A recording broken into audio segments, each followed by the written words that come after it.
thought that social media was going to lead to liberalization, democratization, as it did in the Arab Spring, as it did in the former Soviet states. What they got instead was Gamergate, 4chan, Donald Trump. They got all this other stuff when social media was the most hot and the most free. And I'm one of the only people that says this. People don't realize that there was a unique singularity in technological development in like 2012. We think in terms of the internet and email and computers, like these things have been around for 30 years. But it wasn't until 2012 to 2015 when everyone had a smartphone and everyone was on social media. So we had internet before, but it was largely the domain of hobbyists, professionals. It didn't have certain other applications. After 2012, every 14-year-old had a smartphone or a laptop. They were on Facebook. And with all that interconnectivity, this is a very destabilizing technology. That's why, as Marshall McLuhan would say, it's a hot medium. What they got was the Trump election. And there was a very clear turning point. The day after Trump was elected, I think they convened a meeting at Google or one of the big tech companies, and they said, we can never allow this to happen again. We let the people speak to each other, talk to each other. We allowed citizen journalism, and look at what we got. We got the biggest upset in political history. Donald Trump, from Celebrity Apprentice, is the president. They said this is an unmitigated catastrophe. And that's where you got Zuckerberg trying to enforce the fake news thing. That's where you got the waves, tranches of bannings, censorship, and the gradual escalation of censorship until 2021. 2021 was the second turning point. And I was one of the only people that pointed this out. When they banned Donald Trump after January 6th, I said they just killed censorship, because banning Donald Trump, he's too big to fail. You can ban Jared Taylor, you can ban Nick Fuentes, you can ban Gavin McInnes. People will protest, but there's 300 million active users on Twitter at that time. You're not going to start a revolution. Banning Trump brought in the vulture capital or venture capital. They brought in certain state-based solutions like the tech law in Florida and in Texas, which are going to be decided at the Supreme Court in this current session. And now it's and I think probably this is what catalyzed Elon to purchase Twitter, because that conversation only started just a year later. So we are now in an extremely precarious transitional time, as Tate said, where there is a beachhead that has been established for free speech. It's on Rumble, it's on Twitter, it was on TikTok, because it seemed that TikTok was not as responsive to pressure from certain advocacy groups as other big tech. I think that's why they're being banned now. And we could get into that because it's kind of a big topic in itself. But I think that TikTok, by the way, allowed for the rise of Tate. Tate could have never risen on YouTube or Instagram. They would have clocked him, banned him immediately, because at that point they had a very sophisticated community guideline censorship sort of service. It wasn't until TikTok that a guy like Tate would be able to blow up in the era of censorship. So TikTok, X, Rumble are our free speech beachhead. Consequently, when people are able to talk to each other, they become a lot more right-wing. And I think that's why you're starting to see, and I'm not the only one to notice this, people are moving to the right culturally. It seems that cancel culture is over. It seems that, a lot of narratives are changing about crime or about immigration or about even the war in Gaza, the genocide in Gaza right now. So this is really a war about social media, and social media is so powerful that it can be more powerful than the money. The money used to control mass media because you had to pay huge advertising money to television and radio to keep that stuff afloat. Now anyone with a smartphone can join up and access social media and blow up and make a viral video and then have influence, and that comes with it political power. It's dangerous, but that is how we can fight an asymmetrical political war against entrenched, institutional, rich, powerful forces. And there may be an argument that there should be guardrails to this. At the same time, if we live in an open society, if we're to derive the benefits of this so-called laboratory of democracy that we have, you have to let people talk. Because what seems to be coming the other way is they say, on the one hand, we live in a democracy and an open, free society, and we have a free press, and everyone has the right to vote. And so everyone's entrusted with that responsibility. Everyone can vote, and everyone, we're all created equal, and it's a participatory system. But then when people get on Twitter and they like the wrong people or they have the wrong opinions, then they say, oh, you're not smart enough to parse. You're not smart enough to discern information. We have to ban certain people. We have to ban misinformation because people they're believing the wrong things, having the wrong information.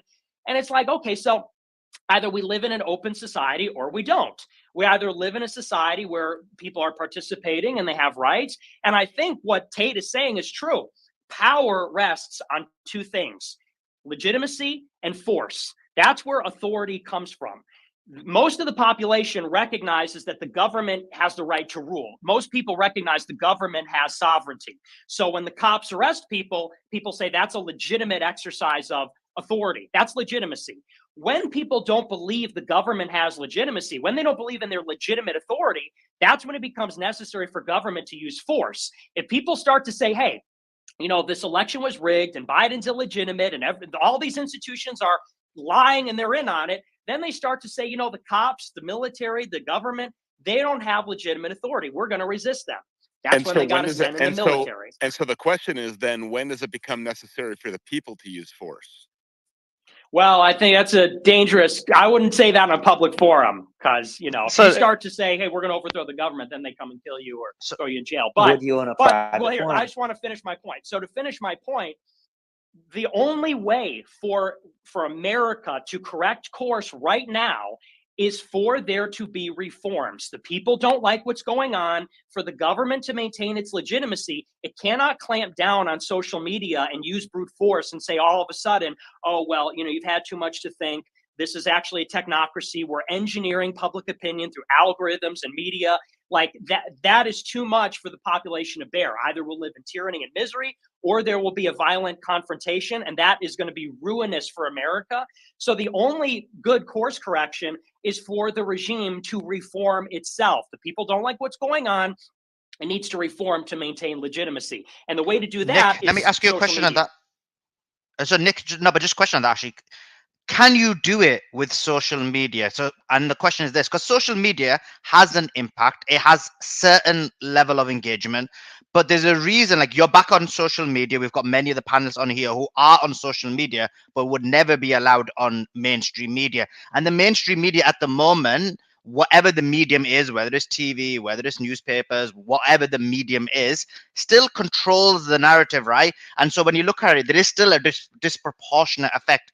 So, I mean, A, does social media become big enough so you kind of have that balance? Or B, is it a scenario where people on social media will never have that overarching holistic impact? Or C, is it that now your people like everyone on this panel and yourself are back on social media? This is the first step to basically making certain ideas mainstream. I think it's a powerful tool. The question of whether it's sufficient, we will see. I think a good test right now is this American support for Israel during this conflict, because all of the resistance you're seeing is coming on the more free and more fair social media platforms. I think that's why they're banning TikTok. Every other social platform, the pro-Israel hashtags are far bigger than the pro-Palestine ones, except TikTok. And that's because TikTok, this is the same reason TikTok is beating Instagram. It's because TikTok has the user and the consumer in mind. They say that the videos that are going to go viral are the ones people like. It's the best at giving you what you want. And what people want, therefore, what people agree with is this kind of, it's this content that goes on the other side of America's support for the war over there, the campaign, whatever you want to call it, the campaign genocide over there. And this has led to now major dissatisfaction. Now the majority of Americans in the polling support a ceasefire. There's this massive grassroots protest happening on college campuses. Biden has suspended military aid to Israel. I think that, that's not the only factor, but this has been a big factor in raising awareness of what's going on. It's a big factor in having some restraint from the administration. And this is something that didn't exist at the same level in 2014. In 2014, the IDF and the Hasbara brigades, they were on Twitter arguing that it's the most moral army and all that kind of stuff. And that's why there wasn't as much of a big stink back then as there is now. I think that this free speech beachhead is causing a big sort of problem for them. And this is where it disrupts the national security interests of foreign governments or certain players inside the United States. That's why they want to shut it down. That is how you see the contours of censorship. You know, people have been trying to define what is political correctness. You know, how do we make a sense out of the censorship? The contours of PC and censorship are coming from the national security or financial interests of the people that are influencing American government and American society. So anyway, to answer your question, social media is an extremely powerful tool. I think this is a litmus test. And it is very important that we maintain the beachhead. It's very important that X remains online, that TikTok remains, that Rumble remains, because you know what we're witnessing is that it requires so much censorship to protect the legitimacy of the regime. If it wasn't for constant escalating AI enhanced censorship, people would have flipped out years ago. That is what was required to keep the lid on COVID, keep the lid on George Floyd, keep the lid on the election being stolen, keep the lid on the Ukraine war. They had to censor everybody. If they weren't, people would have been outraged. There would have been political pressure the other way. It would have been a different story. So I think that, yeah, go ahead.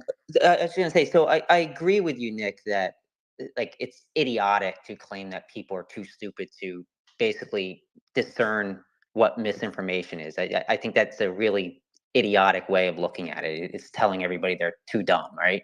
I think that it's definitely the wrong approach, but the issue is more like, where should the line be drawn? Because it can be illegal to push misinformation, and there's been cases of this, right? So where that line is and how you can determine what is and is not illegal, I think that's important. I think that's the trouble that Elon might find himself kind of having as we move forward, whereas other platforms just don't worry about it, right? But on that a little bit. Yeah, Ian, let me ask Destiny a quick question. Ian, I know you've had issues with the mic earlier, so I'm going to go to you.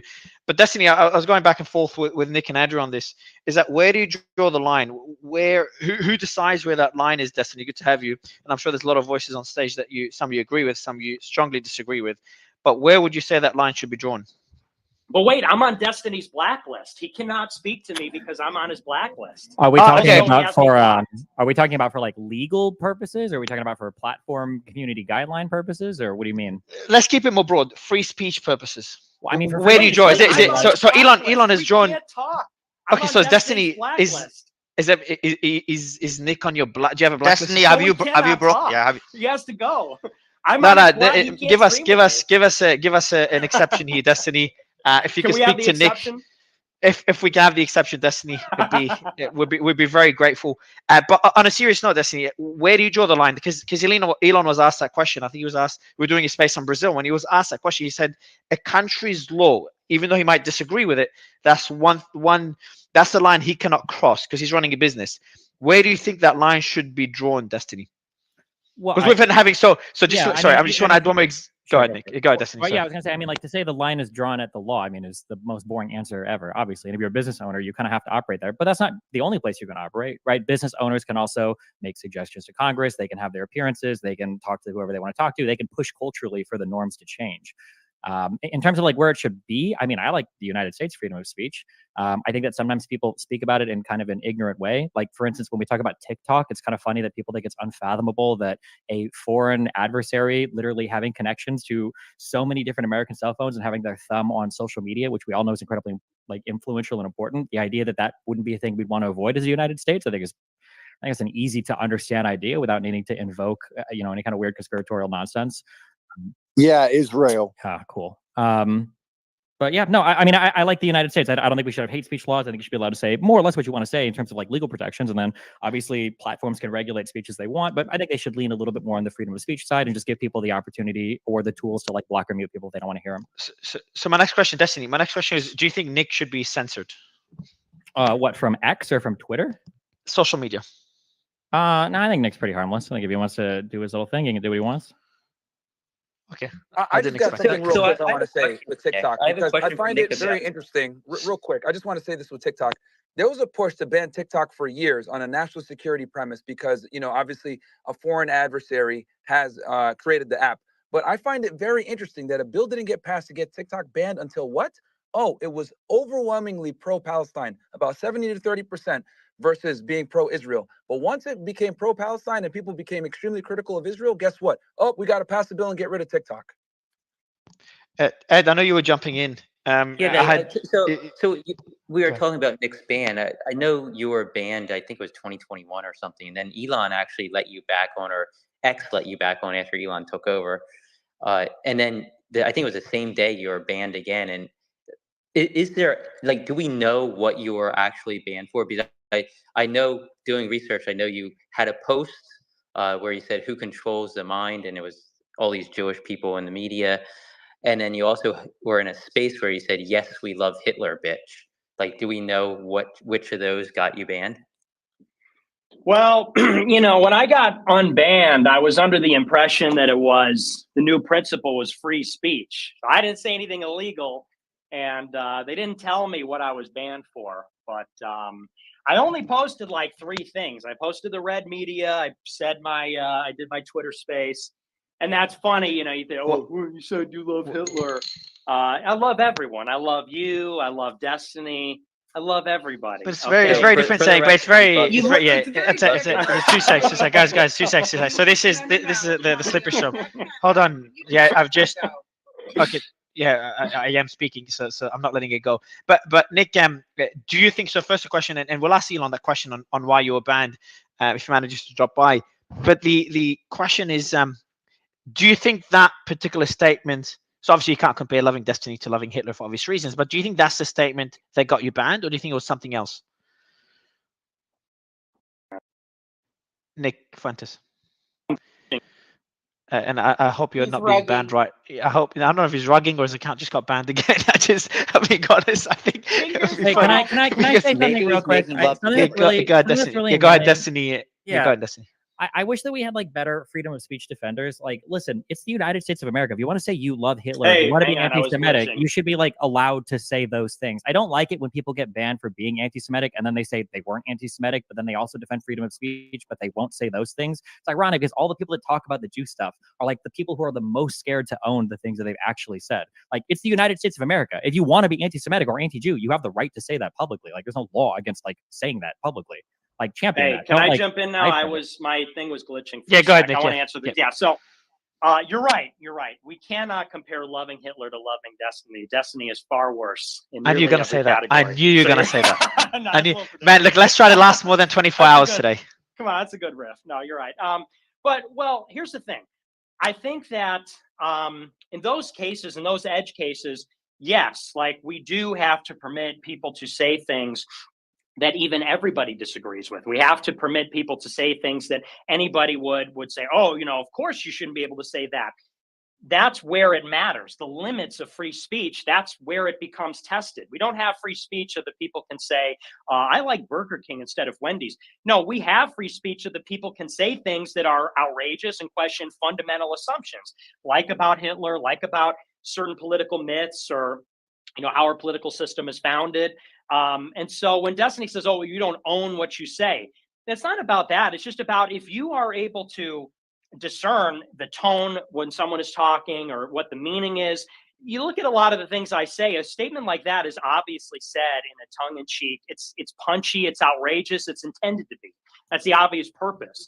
And all of a sudden when somebody who is like, and by the way, I should point out, while we're playing this game about, you said this, you said that, when I say something like I don't want to get banned, but when I say something like what I said a year ago that got me re-banned after I was reinstated, everybody looks at that and not rightly, they rightly say it's outrageous, but there's a complete context denial. People hear that statement and they go, he said what?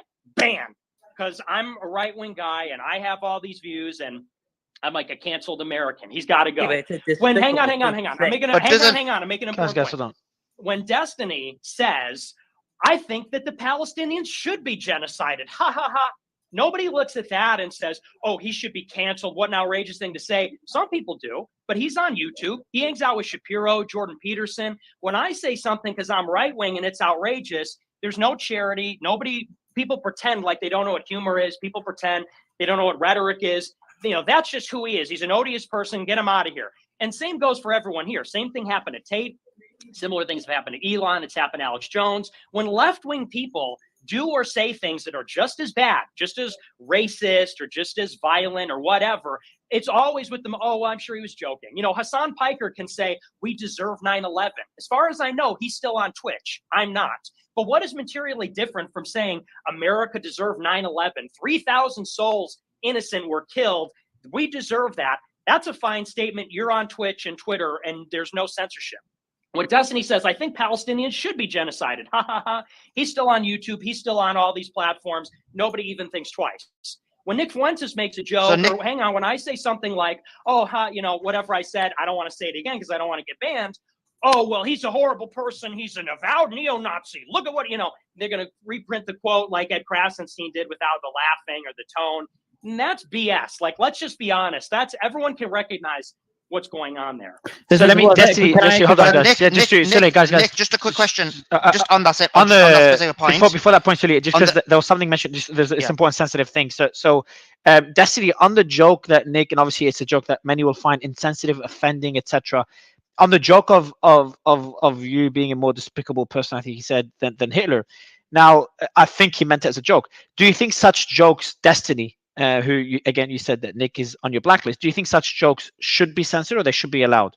What's your position on that, Destiny? If you're talking legally, I think you should be allowed to joke about whatever you want to joke about. But again, like the problem again is like the advocates for freedom of speech are so like fucking boring and dishonest. Like Fuentes is not banned for telling jokes. Fuentes is banned because he jokes about things he actually believes, right? The difference between like me and Fuentes is if you ask me, Destiny, do you think all the Palestinians should be genocided? I mean, if you listen to the rest of that clip, I go, man, it's like a really fucked situation. I don't know how it's going to end. It seems like there's no way out. Like that's my answer. If you ask Nick, do you really think that like Jews run 70% of the world and the white race is being bred out of existence by mass immigration that's facilitated by secret Jewish financiers who also control all of our foreign policy and make us allegiant to Israel? And they've done this for thousands of years. And that's why they're kicked out of every single, he'd be like, well, yeah, you know, and also, you know, 6 million cookies, right? Like the difference is Nick isn't joking. No, but Destiny, again, like, Destiny, quick question.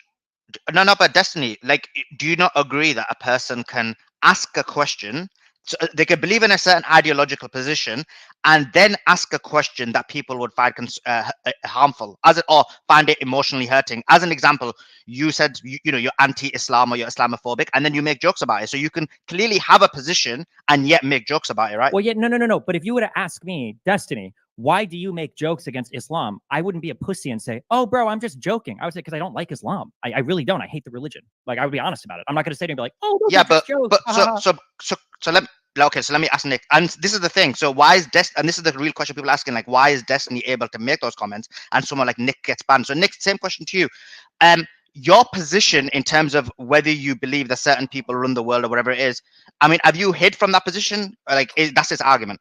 Absolutely not. No, but here's the difference. People are not saying, oh, you believe that Jews have disproportionate influence in media. I don't think anyone would even disagree with that. I don't even think Jews would disagree with that.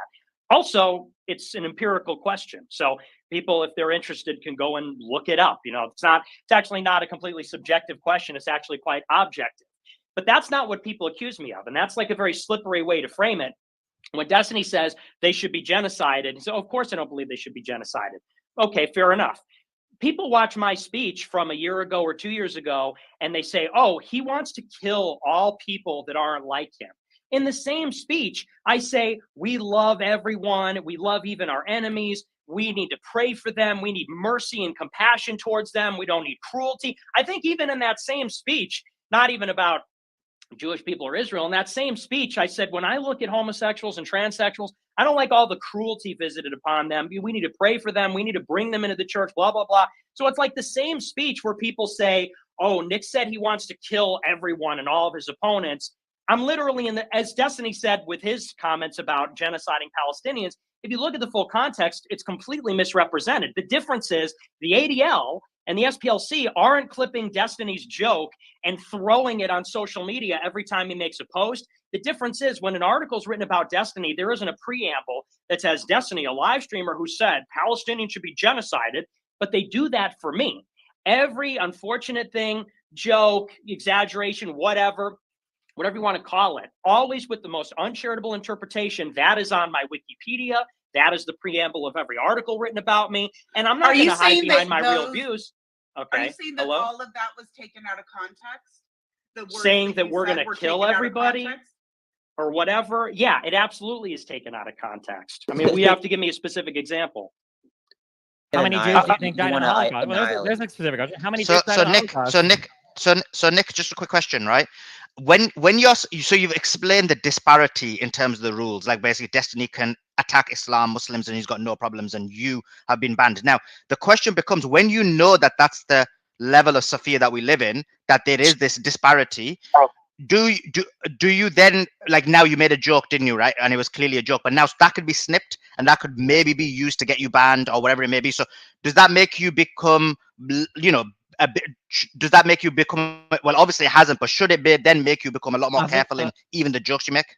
No, absolutely not. Because what I have learned, because I've been doing this for a little while now, longer than many people, what I've learned is it doesn't matter actually what you say or how carefully you say it. Keith Woods is on here. He just jumped on the space. This is a guy who, I mean, me and my followers, it's like an inside joke that his streams are they don't have any rhetoric. They don't have there's no jokes. It's very dry. It's all philosophy. This guy is like the most controlled, disciplined, and by controlled, I mean, he has self-control, not like controlled op. I mean, he's self-controlled, restrained, disciplined. And even when he got popular last year for the ban, he started the Ban the ADL campaign, hashtag, they dug up like a tweet from 2 years prior where he said something like sarcastically, "Oh, I guess I'm a raging anti-Semite because blah, blah, blah."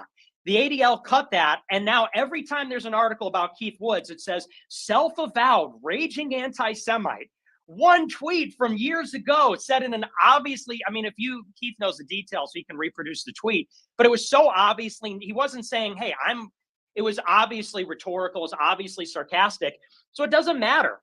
All the videos, all these dry videos about Platonism and, video essays and articles about birth rates in a very measured academic way. He said one thing sarcastic one time, they dug in, found it, some researcher reproduced it. Now he forever will be known as the self-avowed raging anti-Semite.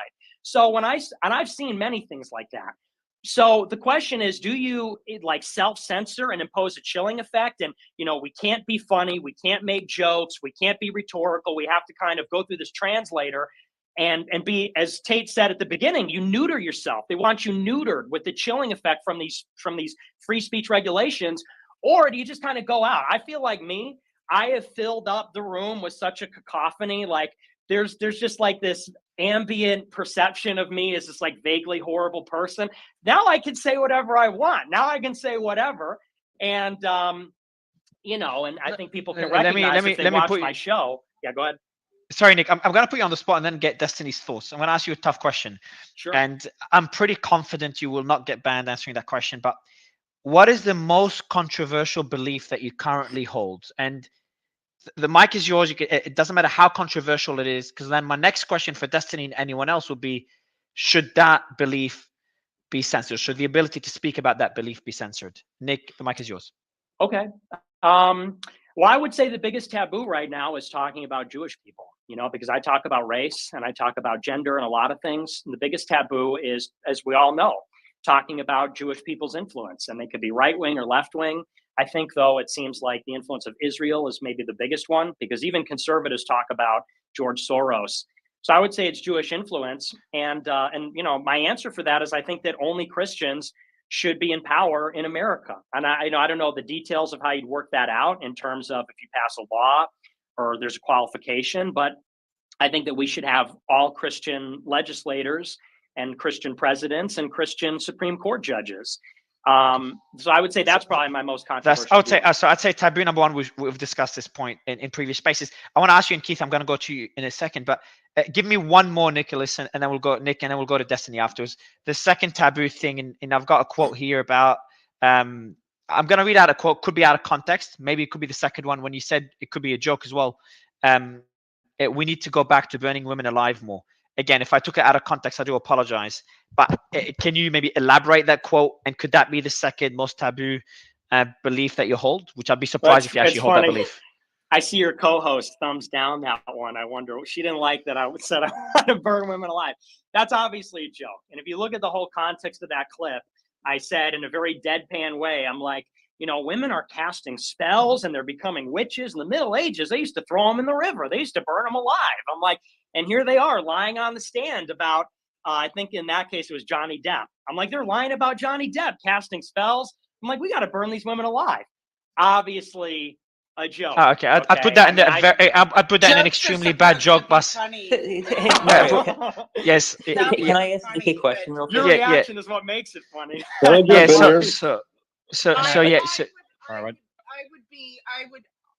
Yeah. I would stand as tribute for you to burn me at the stake, but you'd have to be tied to me. What would be funny? Before Ed and Keith, just 2 seconds. So Nick, what would be the second most taboo belief that you hold? And I want Destiny's thoughts on either of these, whether they should be censored. And I'll ask Ed the same question, and then Keith. Probably my other one is that race is real. I'm a race realist. I think that there's genetic differences between the races as opposed to everything being environmental. And those are broad categories of talking about Jewish people, talking about biological diversity, human biological diversity. That's what people would say is the dissident right. Those are like the two biggest taboo things they believe. And then so for me, I guess those would probably be the big two. So Destiny, these are two beliefs and I'm guessing you disagree with. So should Nick have the right to speak about those two topics on any social media platform, not just X? I mean, personally, I think that if you're large enough of a social media platform and you're hosting political conversations, I think almost any kind of mainstreamish, if more than 1% of people believe in it, there should probably be conversation happening about it. So I would say that everything he's brought up, yeah, you should be able to talk about on most mainstream social media platforms, assuming political conversations happen here, right? If you've got a social media website for people talking about their cats and dogs, then I can understand banning the speech there. But for places like Facebook or X, Twitter, I can understand people wanting to have those conversations here, and you should be able to. But again, I would like to repeat the same thing I've said a million times. It is so boring that nobody will actually present what it is they actually believe. I don't know if it's strategy or I don't know if it's cowardice, but what is it do you think that I'm hiding? I mean, you just said two things that are objectively true that everybody believes in. Jews have a disproportionate. So what am I hiding? Jewish people have a What am I hiding? I can finish speaking. I can say it. Well, I can give a reason why people would hide their beliefs on that. I can give a reason why people would hide their beliefs on that. I mean, Destiny. Wait. If you want to hide your beliefs, that's fine. But then say that. Be like, yo, I'm not going to say what I actually believe because I'm not. Yeah, but you're muddying the waters because I can't say it. Yeah. Well, a lot of people don't. Go ahead and say it. I can't. Okay. Go ahead right now. Say a minute ago that the Jewish thing was a myth, and that Jewish people don't have a disproportionate amount of power in the media. And now you're just saying wait. Hold on. It's two things, okay? One, Jews obviously have a disproportionate amount, and far more than the media, probably politically. I'm not hearing what I'm hiding. I'm not hearing what I'm hiding. You made that accusation 3 times. I'm not hearing an example. Can I finish a sentence? I know you're excited. Yeah, answer the question. I'm trying to, but you cut me off every. No, you're not. You're going in another direction. Name one specific example because you said it now 5 times. Yeah, you're right. hiding. I'm gonna have to repeat this. I'm trying to get my answer. Say it. Eventually, you'll let me do it. I know you're excited. Let's hear it. Say the example then. Yes. So the idea that Jews disproportionately represent some part of the power structures is not the controversial nor the strong claim. That is an objectively true claim that everyone can see. The strong claim is the idea that there is a secret cabal of Jewish people that are working to undermine other races across the world that are coordinating and working through all of those structures of power. That's the controversial belief. That's the thing that you believe in and you preach. But then you come onto these platforms and you give the weak take of don't you think that most of the people's in charge are kind of more Jewish than they really should be? Or the same thing with the race and IQ thing.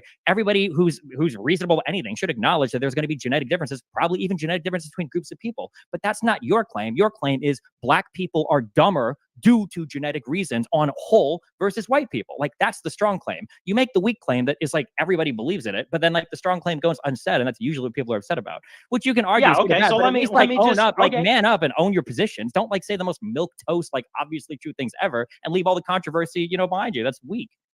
Yeah, see, the difference is that when you say these things, you're rephrasing them in the liberal perception way. You say, well, if you believe in race realism, that means you believe Black people are dumb. No, if you believe in human biodiversity, you believe that there are genetic differences between people. IQ is a heritable trait, and Blacks have a lower average IQ on average than white people. That's also a statistical fact. That's also true in SAT scores. It's also true in IQ tests globally and in America. I've never hid from that. I said that in front of a crowd of Black people at Iowa State. I said that still in front haven't of said and the Myron. strong claim. Hang on, and Myron is here. I said that in front of a You still panel aren't of saying the all strong black claim. women You're on too Fresh scared. and Fit. That's a fact. Because you're just reframing what I'm saying. I'm not in a reframing liberal way. it. You're and you're saying saying that different if people someone are believes different. in genetic differences, then that means that you believe black people are dumb. No, and if you say that Jewish people influence society, you believe in a shadowy cabal where they're like evil wizards and blah, blah, blah. Yeah, so it's keep like, of adding course, to I'm it. not Keep going to adding say to it. the Yeah. caricature and the reframing that you're giving it because you disagree. You just don't like that people find it persuasive. That's why you put me on a blacklist and said, It's I will never stream a Nick persuasive Fuentes. But because you're then not when saying I have, anything but when I'm on a big controversial. space, then you got to show up to derail and disrupt and say, oh, all the persuasive stuff. Well, he's just lying. There's secret evil views that he has that you just aren't hearing right now. So that's why you're going to break your one rule. You come on the podcast, even though you quote unquote. I know you're obsessed with comic book villains. Because as you said, I do like that movie. Because as you said a couple of years ago, you don't like when people like me talk to a large audience. I mean, you're the one that's hiding like a 7 people political DM me agenda. to come here. Okay, so I decided to come and hang out. That's weird. Like, really, but like my career was over real quick, just a real quick reframing. Ed, hold on. Ed, Just Ed and Keith. I want to ask you both the same questions. Like seeing that back and forth between Nick and Destiny. Is there anything in that back and forth that should have been censored? Is there anything that could have, that could be considered hate speech or could have led to violence and should not be allowed on X or any other platform? Look, I think it should be up to the platform itself. If a platform wants to censor certain types of hate speech or certain types of incitement of violence, I think they should be able to do that. Even despite sorry to interrupt you, Ed, but despite the amount of influence they have now compared to 10, 20 years ago, like if you give them that right now and they all just meet in one room, they can essentially control speech around the world. Yeah, but I think that's their right as a corporation. I don't, Ed, what's the platform's primary objective? The platforms, what platform are you referring to? All of them. Why do social media companies exist? What's their primary objective? To make money. To make money. And you're saying that they should be allowed to ban certain speech they don't like if that allows them to make more money, correct? I believe, as in capitalism, I believe that's the way it should be. So if Pfizer came along and decided to give a bunch of money to one of these social media platforms, would they allow anti-COVID vaccine conversations and speech or vaccine injury proof on their platform, or would they censor it to make as much money as possible? I think it's up to them as a corporation to do as they please. Just like Donald Trump with Truth Social has censored liberals from his site. That's fine. But we're talking about people. I think Elon Musk has the absolute right to run it the way he wants to do it. And under his terms, that is, as long as something doesn't break the law, and I guess that can be subjective to some, like what's going on in Brazil. I think that's his right, and I think if that's the best way to run it, that his platform will probably succeed. Cool. So vaccine. I understand what you're saying. So vaccine injuries do exist. However, the platform's objective is to make as much money as possible, and Pfizer is funding the platform, so they're going to pretend vaccine injuries do not exist. So they are purporting a false version of reality. They are creating and aiding the matrix and making people believe a version of reality that is not true, primarily for financial profit. And those with the global centralized capital can control narratives and can control the world even at a better level than most political parties. Would you agree with that? Unmute, Ed. I have to mute because wait, Pfizer is not even worth that much money. Why right? would we assume Pfizer can control speech on? It's an example, Destiny. Yeah, see, Ed, so you keep blaming it on the advertiser or a company that's paying these companies. It's up to the media companies, up to their shareholders, what's in the best interest of those companies. That's how capitalism works in America. That's what I think most conservatives embrace. They embrace capitalism. Let the companies make up their own mind. If one business idea is not going to work out, if people don't like that, they're going to move to another platform. And we're seeing that with a lot of people who are moving away from Facebook and onto X because they don't like this level of censorship they're getting on other platforms. So they move to X. Just like the media. Understood. You can watch Fox News, you can watch News Nation, you can watch, there's a plethora of different media outlets that you can consume if you don't like what one media outlet's putting out there. It's not the government saying, oh, the media can't talk about the Pfizer vaccine or say that it has side effects. If that would be an infringement on the First Amendment. But in capitalistic society, these companies can run the way they want without government interference. So if the government starts interfering and saying you can't run your platform how you want, then that's going to be the government interference, and that's going to be against the First Amendment. Okay, well, that's another argument because there was Twitter files and there's a whole. Oh, and the Twitter files also. I mean, the Twitter files showed that a lot of stuff went on. People requested a lot of things to be removed, and Twitter, being a publicly run company, publicly held company, they made up their mind on what they believed was best for their shareholders. Let me simplify the question. Do you believe the people? So what you're effectively saying, we agree on the fact that those with the money can control certain narratives and how they're perceived and discussed. Would you agree with that? Those with money definitely have more control. Yes. Yes, and they can control on a public forum how certain things are perceived and discussed because they have the money. And when I say advertise, what I truthfully mean is donate and lobby. That's what they do. They donate and lobby to platforms. Yeah, to get of course, on certain platforms they can, but on certain platforms they can't. Like, let's say X, for example. Well, absolutely, because it's free speech. So this is where we're going back into. I'm only going back over this because we talked about earlier when you guys were saying the primary objective of the media is to make money. That is the primary objective. I mean, there's really no arguing that. Okay, well, if that's their case, then they're going to take money from the large centralized power structures, and they're going to purport any false version of reality that it takes them to make as much money as possible, and the people who donated the money to make as much money as possible. Objective truth has nothing to do with it. If that's in the best interest of the shareholders, perhaps. I'd like to think that shareholders have an ethical side of things too, and if they see that happening, they're not going to be as interested in investing in that company. So, I mean, I think the board of directors and the shareholders are going to have the ultimate say there, and I don't think most people want that. But do you think hold on, Ed, do you think you were censored for money? I didn't hear you. Do you think your account, you and Brian's accounts, were banned for monetary purposes? Did they make more money by banning you guys? No. Do you say that contradicts the point? Our accounts were banned. They broke the rules, didn't they? They thought we were. They thought purchased their accounts, which we didn't. No, sorry. What I meant was they thought you did. It wasn't because you had said like an impact on society, and that's the reason they wanted to ban you, right? They banned me. Yeah, they banned our accounts because they thought we were breaking their terms of service. But I would add that was a business decision that they thought would help the business. So do you think Andrew? Sorry, Brian. I thought it was Ed. Brian, do you think Andrew Tate or Nick Fuentes, they were banned because the platforms wanted to make more money? Because Stripe wanted to make more money, they banned them. Yeah, I do. I think that they saw them as somebody hampering advertising.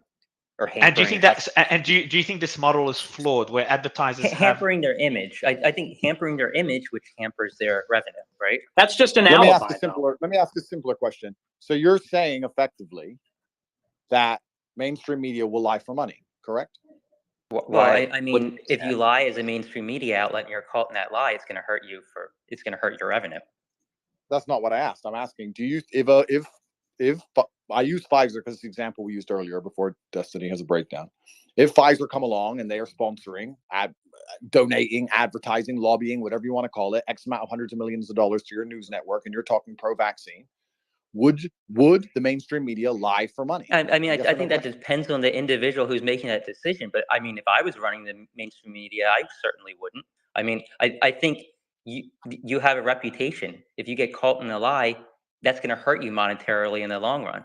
It's going to hurt you from a standpoint that would be true unless your primary objective was to spread lies and for you to be paid to spread lies. And as long as you spread the lies, you continue to get paid because nobody buys what you sell anyway. Well, I don't think none of these companies have the money to solo fund like an entire social media platform. Like, I feel like the analysis stops with, if somebody pays you $100 to lie, will you do it? The answer is yes, but everybody that's a large creator on this platform knows that if you got paid $100 to lie, you wouldn't take it, because if people found out you were lying, your losses would be way more than the little bit of money you'd get paid to do the lie.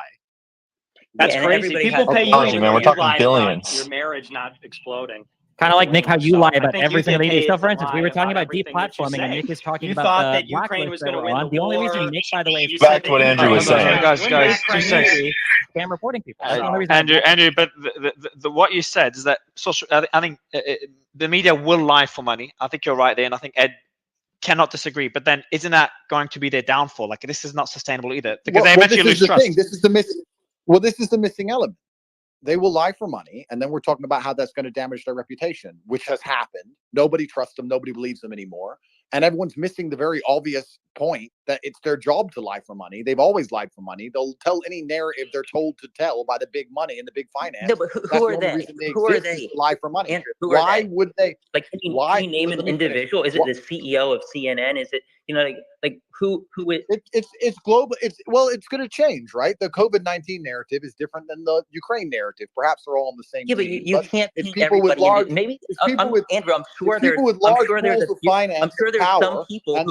for money.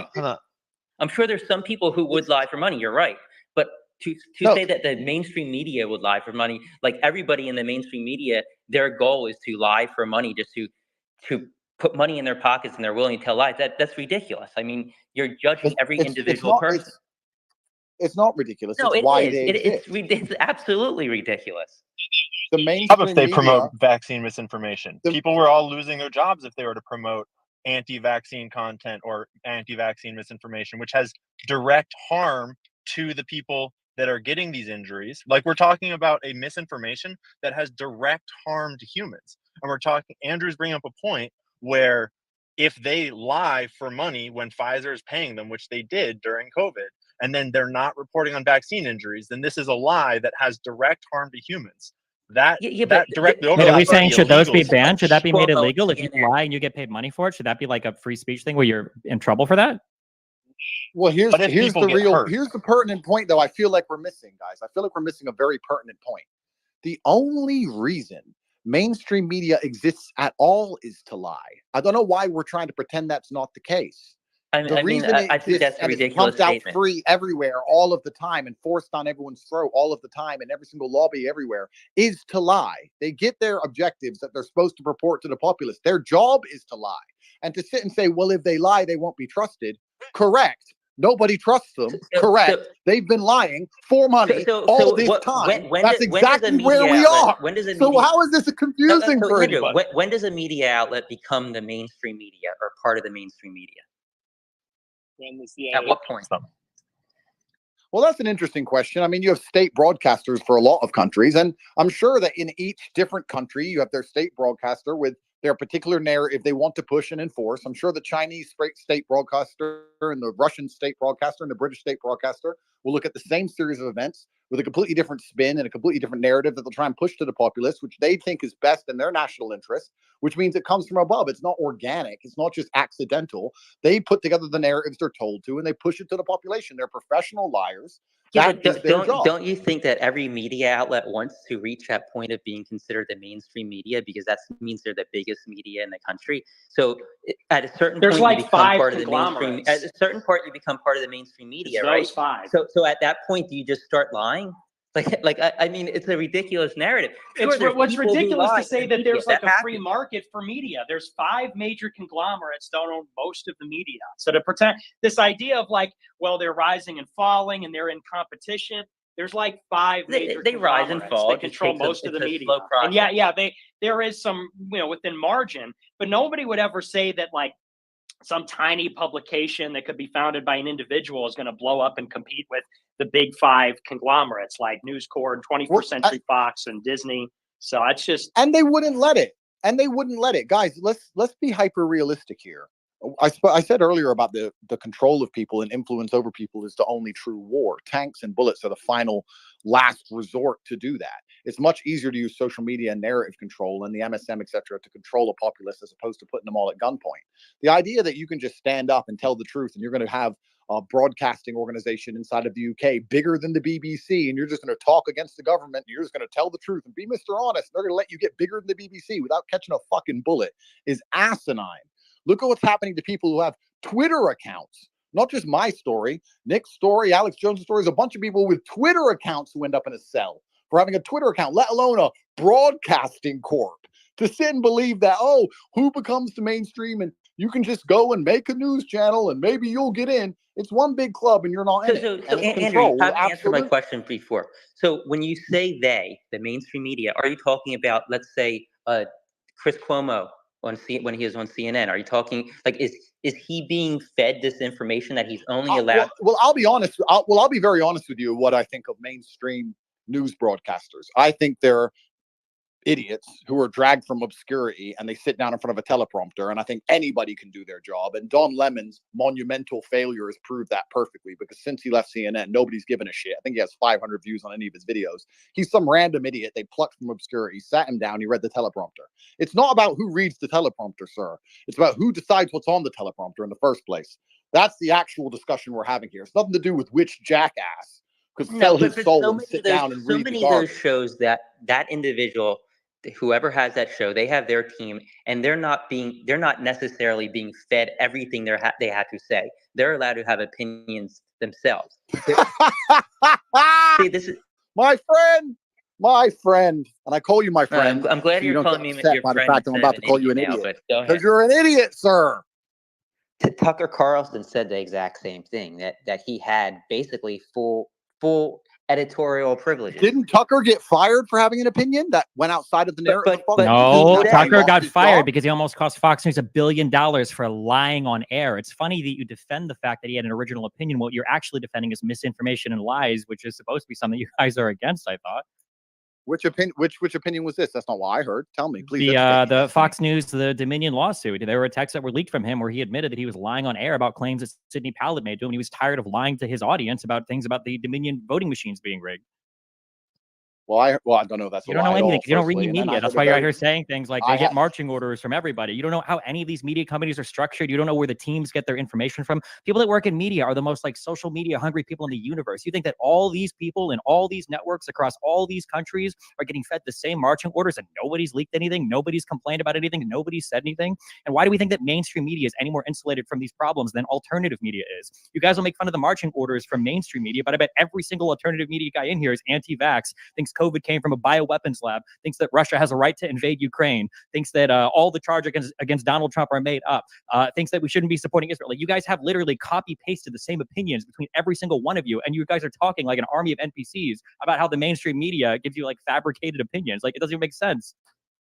Yes, we do all think the truth. That is crazy how the perspective there, huh? Secondly, but when you all think the same thing, it's not a conspiracy, but when the mainstream media does, it is a conspiracy. Crazy how that works. Points of view. I just said that different state-sponsored broadcasters would have conflicting. But they don't. Do you watch any media? Have you followed any media? They don't. Of course, if you watch when you're reporting on international media, the stories are more or less the same. Segment and a BBC segment, they often directly conflict. No, very rarely. On the facts, no. Maybe if you're watching a pundit or you're reading op-eds, they will. But if you have any amount of media literacy, a really great example that works against your Israel stuff, by the way, was the reporting of that Al-Alasi hospital bombing, where everybody was saying that Israel bombed that parking lot. Every single mainstream media outlet in the world ran with that story for 2 days. I mean, how did that work if Israel controls the media? Or how does that work if they all give conflicting accounts of reports? It's because they don't. It's because everybody relies on, like, people that are reporting on the ground. It goes through their media teams. They publish what they think is right. Sometimes people fuck up. There doesn't have to be a top-down conspiracy to explain why. They changed the headlines very quickly, Destiny. After more information came out. Yes, sir. That's how it works. When fake news came out. This is so naive. There have been so many lies, specifically about wars. It's insane that you would even bring that up. Before the 2020 election, there was a big story about how Russians were putting a bounty on the head of American soldiers in Iraq. You remember this? And they said Trump is allying with Russia, who's killing our soldiers.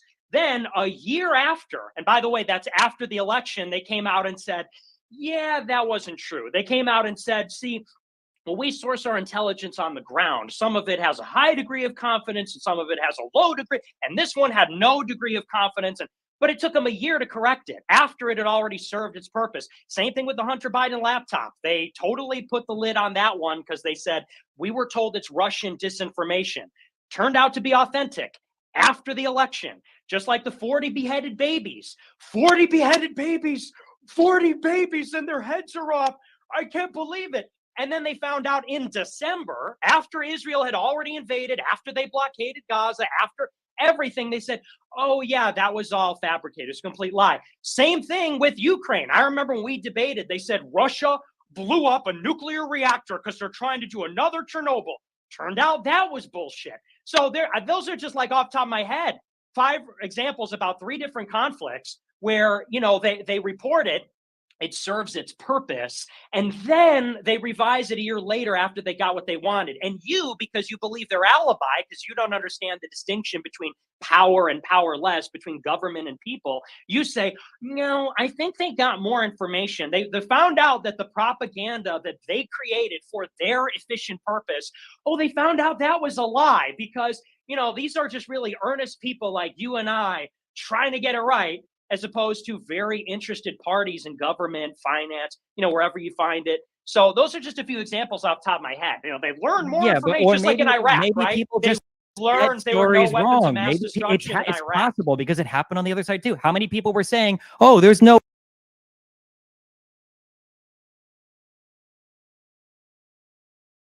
way that Russia's going to invade Ukraine. That's bullshit." Shifa Hospital, that can't possibly be the case. Oh, whoops, we found CCTV footage that shows otherwise.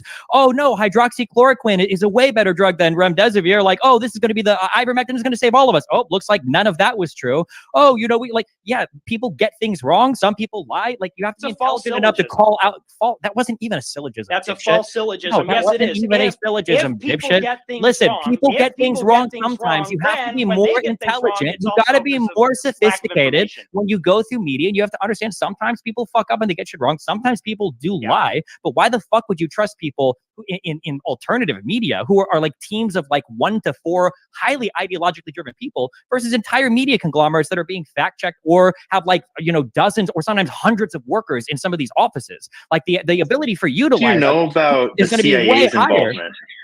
How much do you know about the CIA's history of influencing media? Because amazing question. I don't know. How much do you know about? I often don't hear people like you and Ed and Brian digging into the history of the national intelligence state directly influencing media.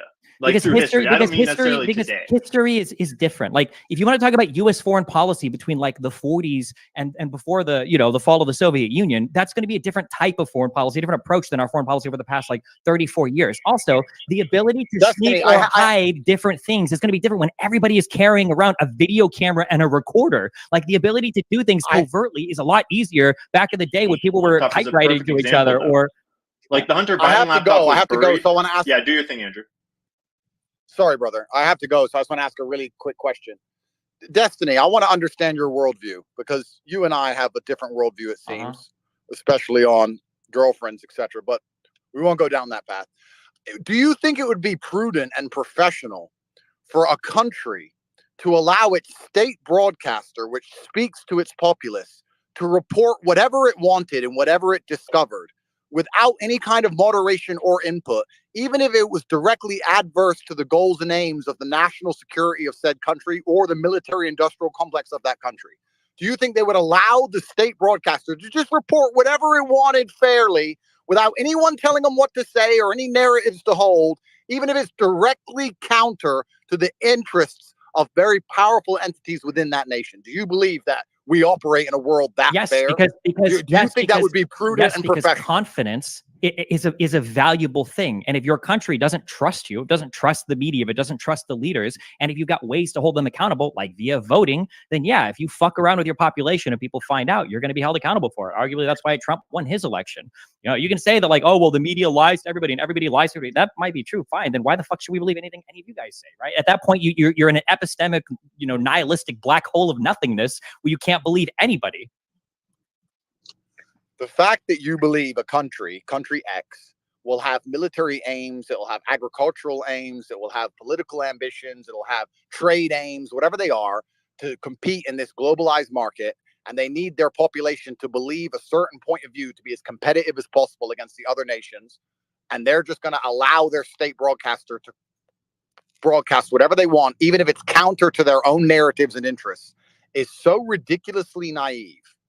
That's not it's what not happened. naive. The You Daily don't Mail even understand how markets work. Let me just finish because I'm about to drive. I'm about to drive, my friend. That companies with a market cap of $100 billion have more say in our The Daily Mail starts talking about war with Russia in the UK only a fucking couple months ago. Endless war with Russia, conscription, how it needs to happen. On a dime, all of the BBC, all of the British news starts talking about how important it is to go to war with Russia, because that's the aim that they had from their military industrial complex. And the broadcaster and the media arm of the government works directly with their foreign policy aims. It's all directly going together. Not a single newspaper printed, "This is dumb shit. Nobody should go to get their ass whooped by the Russians." Not a single one, because they are not allowed. If that's the case, then They're why not didn't allowed. Trump shut down all negative media about him when he was president? If that's the case, why didn't Hillary Clinton or Joe Biden or Barack Obama shut down all negative media about them? You guys bring up the best counterexample to you is that Hunter Biden laptop story. Why did that get censored for one day? Why wasn't that story completely killed? Oh yeah, that wasn't heavily wait. Why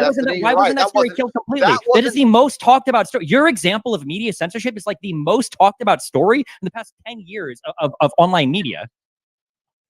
It's talked about online on social media, yes, but it was suppressed in the MSM. Which no, is it was suppressed on Twitter. Right.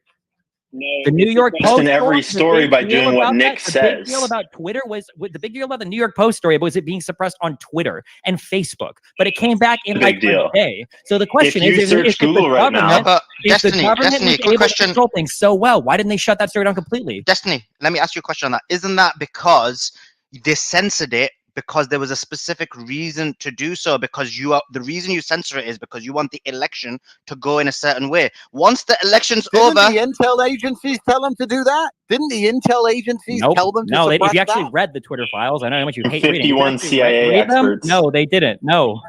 Nobody told Twitter to censor the New York Post story. They literally leaked an email where they talk about censoring the story. I don't know why you guys say the intelligence agencies told them to do it. So all of the mainstream media all ran with "this has been debunked," and they all cited the letter that came from the National Security State, which was signed by 51 intel operatives. They didn't say that it was debunked. They said it looked like Russian misinformation. Exactly. Honest, and so then they started all of their articles with that statement in order to frame it in the exact same way that Nick was saying that every article about Nick is framed by the first sentence being Nicholas J. Fuentes, this, evil things, so that when you read the article, you're pre-framed to believe Nick Fuentes is an evil human, or you're pre-framed to believe that the Hunter Biden laptop is Russian disinformation. It looked like a fishy story. Any honest actor, like I'm pretty sure at this point we all know the laptop story is real, but even looking at it, it's like a fishy story.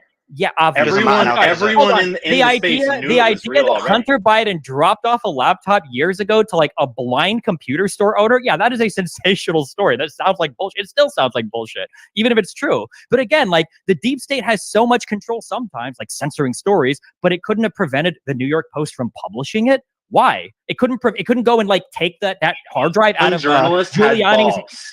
Because Giuliani had balls. Oh my God. So it only takes one journalist to shut down the entire. Also, by the way, like a quasi mainstream media journalist. This is the New York Post. It's not like we're talking about, like a small YouTube channel or something, right? So even the New York that story, and then the entire media narrative had to shift in order to discredit the story as quickly as humanly possible. And the entire national security complex mobilized and got 51 of their top experts, like ex-director of the CIA, ex-director of the NSA, the people that had architected their entire national security state, the people that had lied to us about torture, that had lied to us about WMD. Yes, I understand. You can talk about things from 20 years ago. That's fine. But to discredit the story as quickly as possible. And look who broke it. The most mainstream media people in the world. Giuliani had a copy of the drive. This is a mainstream ex-mayor of New York. And then the New York Post, a mainstream media publication. Giuliani was not mainstream. How old are you? So let me ask Nicholas. I want to hear. Wait, hold on. I want to hear this. You don't think the New York Post counts as mainstream media, and you don't think Giuliani wasn't a mainstream political figure in the United States of America? New York Post absolutely counts as mainstream media. What I'm saying is that a singular journalist got the scent, got the trail, and decided to write the story. And the New York Post, but I'm asking, how is that possible? Stop. And that was a mainstream media publication. How would that be possible? The CIA and the NSA and the FBI are controlling all these things. You clearly haven't done a lot of research on how the CIA actually do influence. And your mic is really bad, but just so what you're saying, Destiny, is that the letter that was signed by Mario. Go ahead, Keith, go ahead. Saying is that when you actually research how the CIA influences journalists, it's not like journalists are literal robots where the CIA has a literal game controller where they actually like move their mouths. They peddle influence through payoffs or through like promotions or through just making friendships. Like, it's not as simple as just saying we literally control everything that everyone says. That's not how the world works. No, But it's they not. Hold do on, have- no, Yeah, wait. no, but- It's easier to censor one story by like contacting a journalist and threatening his family than it would be to falsely get like every single intelligence agency or like 51 different officials on board with censoring a story. It doesn't make sense. It would be way easier to get the one journalist guy like to just like Because show up all at his house and 51 of steal the those drive. experts work for them. That's That hold is on, no, their Comey works for them. The DOJ works for them. Why did they pursue the email investigation with Hillary? Why didn't they just kill that immediately? Why did Comey ever make those announcements publicly? It hurt him a lot. Why did this story with the DOJ with the special prosecutor come out with Biden being senile? That hurts him as well. Like, there's a whole bunch of stuff that they report on themselves on that doesn't make them look good. Is it all plausible deniability? Dustin, I have a question. Okay, I'm Andrew. curious. I'm curious. Do you believe that in China, the state broadcaster can just broadcast whatever it wants and whatever it discovers, or do you believe it has to work within an official narrative from the government? In China, I think they probably have to work with official narratives within the government. This media probably works. And what about the state. And what about in Russia? Yes, for publications like Saudi? RT, yes. Saudi? I don't know as much about Saudi media, but that would be my assumption. It's a total monarchy. Yeah. Cool. But in the West, not at all, 0%. Well, right? it depends on the country you're talking about. Like the BBC gets state funding. I don't think they get state direction. PBS gets state funding. I don't think they get state direction. I think in general in the West, I don't think the media tends to operate at the behest of the state. Whereas like in monarchies or dictatorships, you tend to operate more with what the state is telling you to do. Yes. Well, we could ask why you'd get state funding without state direction. That's one question. Because of legislation from West, Congress that authorizes state funding. I mean, it's not really a huge conspiracy. Of course, yeah, they just give money for nothing. Yeah, money for. I'm sorry. Do you think the most wealthy broadcasters work for PBS and NPR? I don't want to go down that rabbit hole. don't. I want to try and get to the end of the point, especially because I'm driving. So, do you think that would allow a country to be competitive, considering that you need to have narrative control over your populace? And that we now know, and everyone in the West accepts, that China has narrative control over its populace via the state broadcaster, as does Russia, as does Saudi Arabia, as do all these other countries. And that having a news broadcasting apparatus which told the truth, even if it's against national security interests, would not allow you to be competitive as a nation state. Do you think that we're going to allow that to happen just because we care about? No, because the West doesn't Fairness. run the world because they dominate the narrative. The West runs the world because they dominate it militarily and economically. People don't like the United States because we've got the most bought and paid for media. They like the United States because we have the strongest navy that guarantees the most free passage through water. Because when the Houthis start firing missiles at people, it's U.S. destroyers that show up and save the waterways. They like the United States because we are a massive trading partner. We have the highest GDP in the world at this point, and we buy and sell goods like crazy. That's why people like us, not because we poison our media, but because we actually put out good results. You can't control the media. You can't media frame the way out of like horrible participation in a world economy. You just have to like actually be able to put up the numbers. No, I don't think you understood the point I'm asking, because America as a country is in competition with other nation states. No, but right? we don't compete on who can control the narrative. That's shit you do on Twitter and YouTube. We compete on who has the highest number of exports. We compete on who can facilitate like the largest like multilateral trade deals. We compete on who can guarantee safe passage through waterways. And people start blowing each other up, whose military is going to show up to make sure that your ships are safe. Those are the things that we compete on. Cool. Understand. So you think that America has no vested interest in controlling the narratives that its own population believes in, although the CIA spends basically unlimited money ensuring that vested interests are installed in every other nation state around the world, but they don't care about their own at all. They don't care about what Americans think at all. They just care about all the other. If you think the CIA spends unlimited money, it's because you don't know what unlimited money looks like, and you have no idea what the scale is between like CIA spending and spending of companies like Facebook or Apple or Microsoft or Amazon. Like, if you guys at least were to come on and say things like, I think that all of our foreign policy is being ran by the people that control like Apple and Facebook, that would at least make sense. But by companies that are worth, like tens of billions or like $100 billion, no, absolutely not. And also, no, the reputational hit you would take in a democracy when you elect your leaders and people catch you lying about stuff or fabricating stories or controlling the media. Yeah. No, I don't think you would. We never called them lying. Okay. Oh, we never called them lying. Is this supposed to be a Severe death illness? like Obama Nobody ever or said, hold like on, who? nobody ever said they never, nobody ever said, all of this money to influence other populations, but they have no interest at all in influencing the minds of their own populace. No, they just care about trying to influence everybody else's with their democracy and all the garbage they're doing when they're pushing it And you're saying they don't control the narrative, which is also another rabbit hole. Technically, your story isn't even contradictory. Even if I let you have that, because technically Americans don't really give a fuck what happens in other countries as much as their own. So you could get away with influencing other countries more than your own. Yeah, of course. But the reality is that like if you get caught doing these lies, you pay huge fucking repercussions for it. Like a lot of the country's politics. What have they paid for COVID? What have they paid for COVID? What have they paid for the Vietnam War? What have they paid for the media coverage for the Vietnam War was harmful to U.S. institutions? That's one of the reasons why we left Vietnam. If we controlled the media, we would have stayed in Vietnam until we saw it through. Media pressure is one of the reasons we left. Look at how unpopular the Iraq War became. You don't think Obama wanted to take a more active role in the Middle East? He couldn't because the American public fucking hates everything in the Middle East after the Iraq War. What are you talking about? Yeah, American public heavily influences our ability, our capability of operating in different theaters of war. After Iraq and Afghanistan, we have no appetite for it. Okay. Is this supposed to be about being unbanned, or is this about the #1 fucking news media truster to defend the State Department's agenda? Like, I don't even know what this is about anymore. Yeah, I want to jump in here. I mean, because I thought the purpose of this space was discussing Nick's censorship. And I mean, this is like a civics lecture now from the Krasensteins and Destiny. And like, it's really interesting. People might not realize this, but yeah, Destiny has blacklisted Nick for the last few years to try and stifle his popularity. What do you mean? Blacklisted? How? I'll ask that. Hold on. Ask Keith. Question. Yeah, question to you, Keith. Because I asked Destiny the question earlier. How did he blacklist him? What does that mean? Why did I blacklist him? Yeah, so Destiny refused to stream with Nick. He didn't want to help grow his popularity. Nick comes back in a day. He surpasses him on Twitter followers. And Destiny goes back to his old tactic of showing up on a Nick stream and reading Wikipedia articles, trying to make him sound bad to his guests. I mean, the central point here is supposed to be Nick's censorship. And, you know, Destiny makes this point. He's like, oh, well, these people, they defend free speech, but then they don't want to come out and be honest about their beliefs. This is the easiest truth test forever, right here. Like, tell me, why did I blacklist Nick? Well, hold on. You admit it? Can either of you admit it? No, you're going to keep pivoting. Is he just going to keep interrupting me? I mean, he's been speaking for the last hour and a half, dominating this space. Make him answer the question. Go ahead, Keith. Yeah, answer the question and then continue, Keith, with the point you're making. So Destiny says, you know, they get censored, they send them for free speech, and they're scared to come out with their beliefs. Well, he's ignoring the fact that Destiny got his followers to mass report Nick in I think it was 2019-20 to get him banned off Twitch, because Destiny is aware of this double standard that exists for people on the right versus people on the left. I'll go back, Destiny. I'll go back to you to respond right after. Yeah, go ahead, Keith. Yeah, Destiny got his followers in the past to mass report Nick, to get him banned, to take away the competition, because he knows this double standard exists. And, you know, Destiny will come on these streams and he'll say, of course, I believe in free speech. And in the past, he said, well, you know, look, you're going to get censored if you say shit people find offensive. That's just kind of how society works.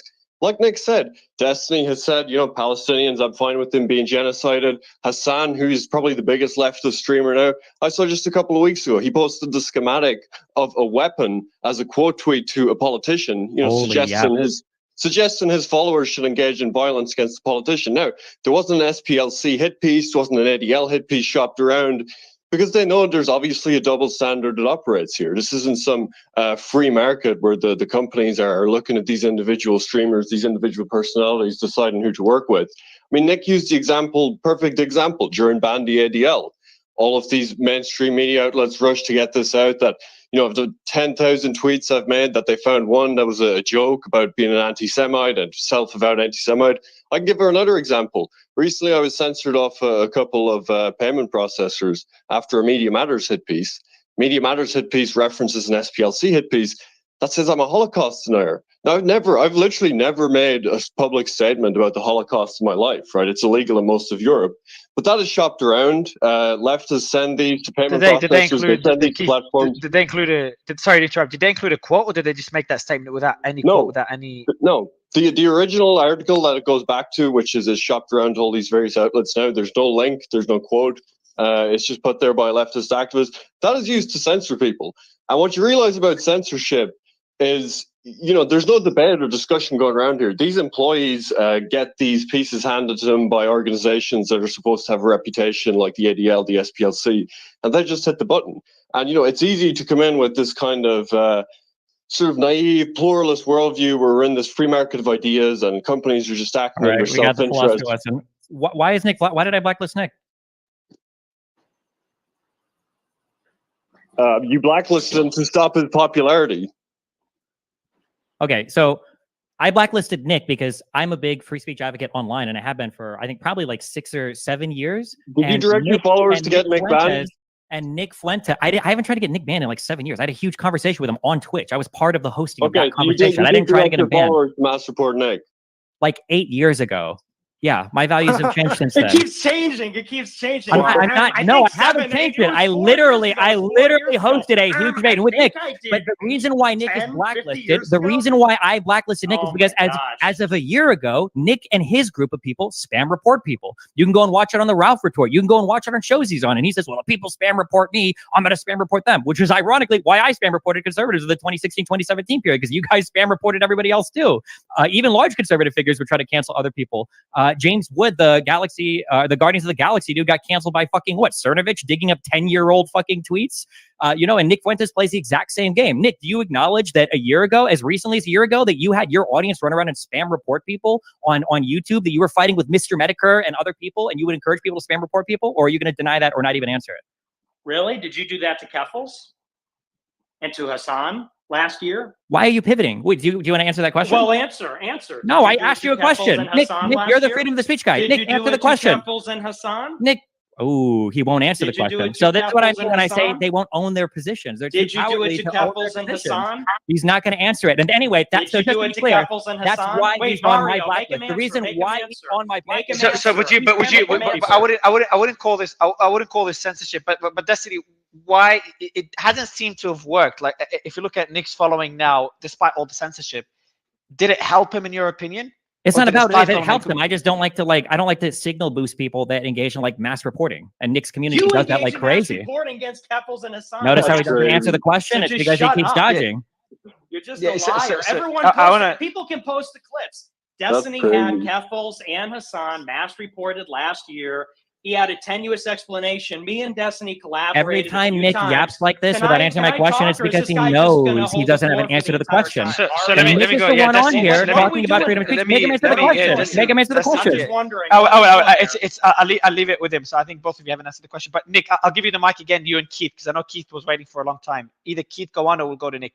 Yeah, let me jump in here. So.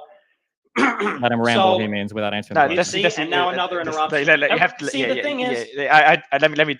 Oh, good. So Destiny, let's just take a breather, please. Go ahead, Nick. Thanks, Destiny. Thank you. So the thing is, I mean, I think the big point is I'm banned for 7 years from some platforms, banned from Twitter for 3. I get platformed on here. Mario, you, before you even put out the tweet, say, well, just on the record, I don't agree with most of what he says. We have to bring in 4 left-wing Zionist Jews on the space, and that's not good enough. Then we got to bring in Destiny, who for years has been saying, for whatever stupid reason he can say, well, I'm not going to stream with him, but he is going to show up on this one when it's a big platform. And that just goes to show the disadvantage that people like myself have. You know, Destiny is on YouTube, he's on Reddit, he's on Discord, he's on Twitter, despite saying equally awful things, jokes or not. He's engaged in mass reporting like anybody has, whether it's a year ago or 7 years ago. But a person like me, I've been banned from everything. I've been lied about by everybody, lied about by the ADL, SPLC. They've never written anything about Destiny. There's no pressure to get him banned from anything. I get restored. It's not 48 hours. I get invited onto a space where everybody practically has to sign a pledge that says, I'm not with this guy. And we got to bring in 4 other people who do most of the talking from the left to defend the State Department and the regime. You had Andrew Tate and now I'm going to be Alex interrupted Jones here. Now I'm on your side. Yeah, Brian, I'll give you. I'll let you respond right after, Nick. So I think Brian's point, Nick. Brian's point was, Nick, that you had a lot of. You had Alex Jones, you had Andrew Tate, you have Sneako, you had others that were supporting your stance. So I think we tried our best to keep it balanced. But I do have to agree with you. Like, I'll be honest, I faced the most pressure bringing you on stage, more than anyone else except probably Prime Minister Imran Khan in Pakistan and Bolsonaro. A very clear double standard earlier when you introduced Destiny. He openly says that he hates Islam and he's Islamophobic, and nobody pushes back. There's not going to be any articles. Nobody's going to write a bill to go and say anything about Islamophobia. But then Nick says his points that he believes that race is real and he thinks that America's a Christian country. And then somehow that's the most banned position.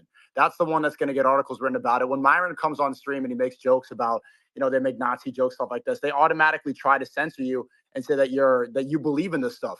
And they come on here, Destiny says that you must believe in, there must be some sort of secret motive that you have, some secret hatred. But no, these people just, we like to make jokes. We like to have humor. Destiny openly says he hates Islam, and guess what's going to happen? Nothing. He's not going to be banned. Literally one. It's literally not jokes. Two, I've been banned from Twitter more than any of you motherfuckers. I can't believe you guys are crying on here about Twitter bans. I'm pretty sure I've been banned from Twitter.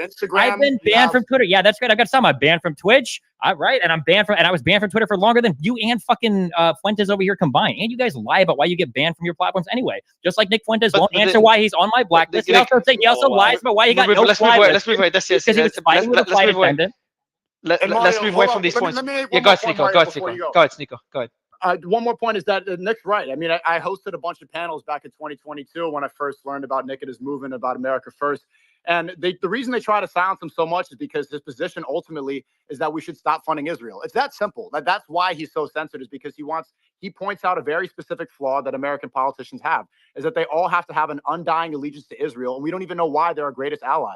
People defend this country so much and they don't even know where it is on a map. The fact that he calls this out so much, that's what bothers him. And so they try to blacklist him, they try to censor him nonstop. But every time he gets a new angle of popularity, when people start to admit that his talking points have been correct for so long, they immediately hijack the stream. They'll come in there when he comes on Fresh and Fit, Destiny has to debate him. When I go debate XQC, Destiny has to jump in. When Nick gets reinstated on Twitter for the first day and surpasses him in followers in 24 hours, who needs to come in? Can any of you even remember what all the yapping from 30 minutes was about the Wikipedia articles? I can't.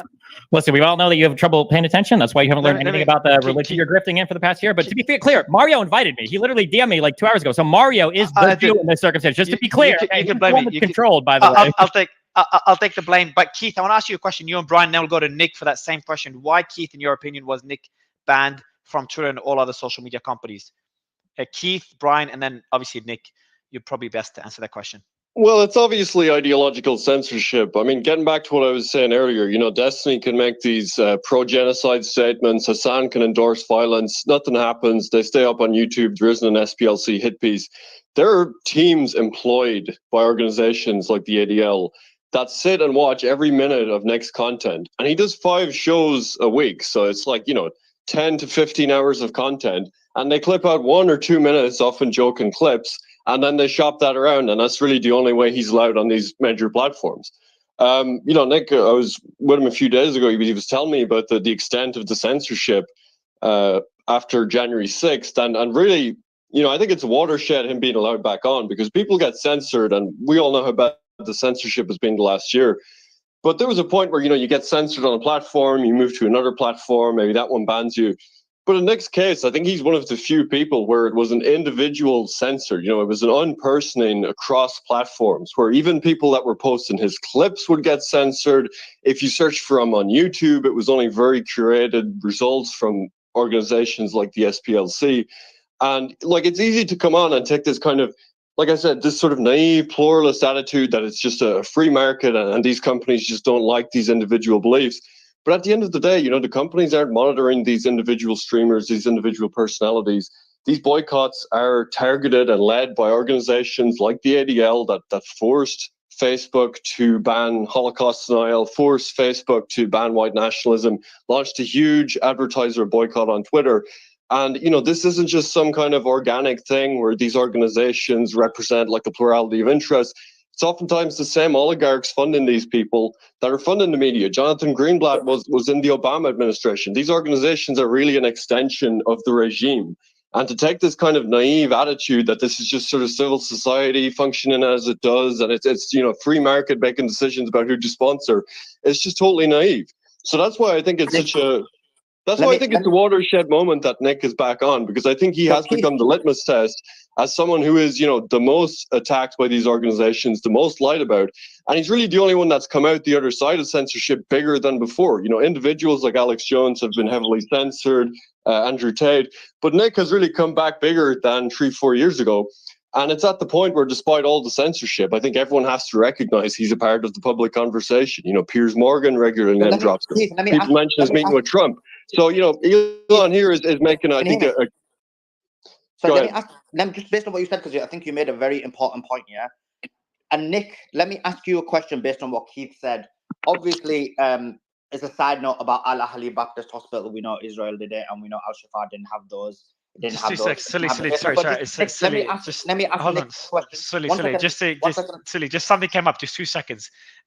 You remember how I can't remember who it was. The joke that Nick made earlier. The quote. You're right. We can't compare loving Hitler to loving Destiny. Destiny is far worse. We just saw just a prominent account snip that and say Nick Fuentes to Myron, and then they put that quote there, without putting out the full context that it's a joke. I think it's a perfect. I think so. I think so. Just want to make it clear. Yeah, I just want to make it clear. This is I think it's a bad joke. I think Nick even thinks it's a bad joke. He might disagree. He might think it's a good joke. I think it's a bad joke, but it's a joke nonetheless, whether it's good or bad. I think anyone that snips it, anyone on Twitter that takes that snippet and posts it pretending it's not a joke, is participating in censorship, or at least tarnishing one's image. Right, Mario? Because he's literally saying you guys are taking my jokes out of context and making it seem like these are my ideological positions. And then we have that happen in real time. So if anything, it just proves his point. And Mario, you see what didn't go viral? Someone saying, I hate Islam with every fiber in my body. Nobody clips that, and it does not go viral anywhere. You see the clear hypocrisy, the clear double standard. Here's the thing. This is perfectly encapsulates what happens with Nick, right? Nick gets censored, and anyone that works with him gets censored as a byproduct of platforming him. That's why most people are pussies and don't platform Nick, because they're scared of getting something like that just happen to them. This literally is quintessentially proves what we've been talking about. But Nick, can I say to a degree, and they censor anyone that platforms him, and they try to say. Sorry, I can't hear Sulaiman right now. No, Myron is speaking. But Nick, can I just say, sorry, Sully, I know I took the mic from you. I'm going to give it back to you. But Nick, can I just kind of put it on you? Are you, when you make jokes like this, are you really asking for it? No, I think that's totally ridiculous. I think that, this is like the person that gets abused by the battered wife. Well, what did you say? Or the rape victim. I'm raped. I've been raped. No, I'm kidding. So that's an edgy joke. But it really is. Do we have a free society or don't we? Do we all have the same rights? Can we all make jokes? Can we all use rhetoric? Can we all speak freely? I haven't said a joke that's more offensive than, for example, some people like Lil Nas X dancing on Jesus. If Lil Nas X got killed by like a bunch of Christians because they don't like the blasphemy, would you look at that guy and say, well, he had it coming, that he did that? I mean, or any Nick, other. how many people do you think died how many Jews died in the Holocaust? Okay, am I just going to be interrupted the whole time by this pissant who said literally he's going to more than anyone else here. doesn't want to stream? How many people? Guys, so Nick, I'll let you finish your point. Sulaiman, I'll give you the mic because I know I took it from you. Destiny, I appreciate coming on stage and creating this debate. But we'll just take a bit of a break. Nick, I'll let you finish your point. We'll go to Sully, and Destiny will go back to you in a bit. So no, I think that's totally ridiculous. And I think that, and the other thing is, it's dishonest. And that's to Keith's point and Sneako's point, is everybody can watch my stream and discern when I'm joking and when I'm not. Even you did. You who disagree with me on most things can acknowledge that my joke about Destiny being worse than Hitler is clearly a joke. Not for people that clip it and then want to use that to deplatform me. That's precisely what happened the first time. I go on a space, I say something, they clip it, they use it. And as Sneako said, people like Destiny or Hassan can go on other streams and they can say outrageous things. There's no clips. There's no SPLC researcher. There's no censorship. So it's really a question of, if you're right wing, are you so handicapped that, it's just like Harrison Bergeron. You can't say anything. You're constantly interrupted, constantly the language is policed and so on. So no, I have an edgy sense of humor. And more to it, a lot of people say I'm funnier than comedians. I don't know if I agree with that, but the point is, we live in this climate where that is a substantial thing that's been removed from society. People can't be funny because they can't take risks. People that have more clout, or people that are more mainstream than me, people like Shane Gillis as a good example. One of the funniest people around, recognized at this point, gets removed from the conversation because he's got the wrong politics or made the wrong type of a joke. So this, aren't you asking for it, is like an insane totalitarian mindset, in my opinion. And it'd be one thing if I was one of these guys like the Blood Tribe that you see at these protests where they got a vein bulging out of their head and they're screaming, obscenities and racial slurs and that, that might be one thing. I don't know, in terms of free speech, but I could understand why that people might be put off by that.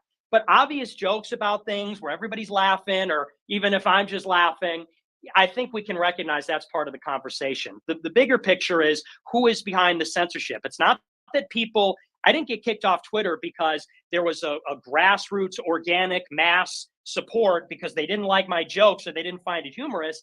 I got banned from Twitter because there are groups, as Keith said, that since the time I was 18 years old have effectively been spying on me, watching everything, paid for it with the stated intention. I mean, that's their goal of getting me censored because of the political things that I say. And you know that that's the case. You know, as Keith said, you know that you can't believe the alibi or the cover story because of the inconsistency. They don't do this to left-wing people. They don't enforce it against left-wing people because it's a matter of ideological censorship.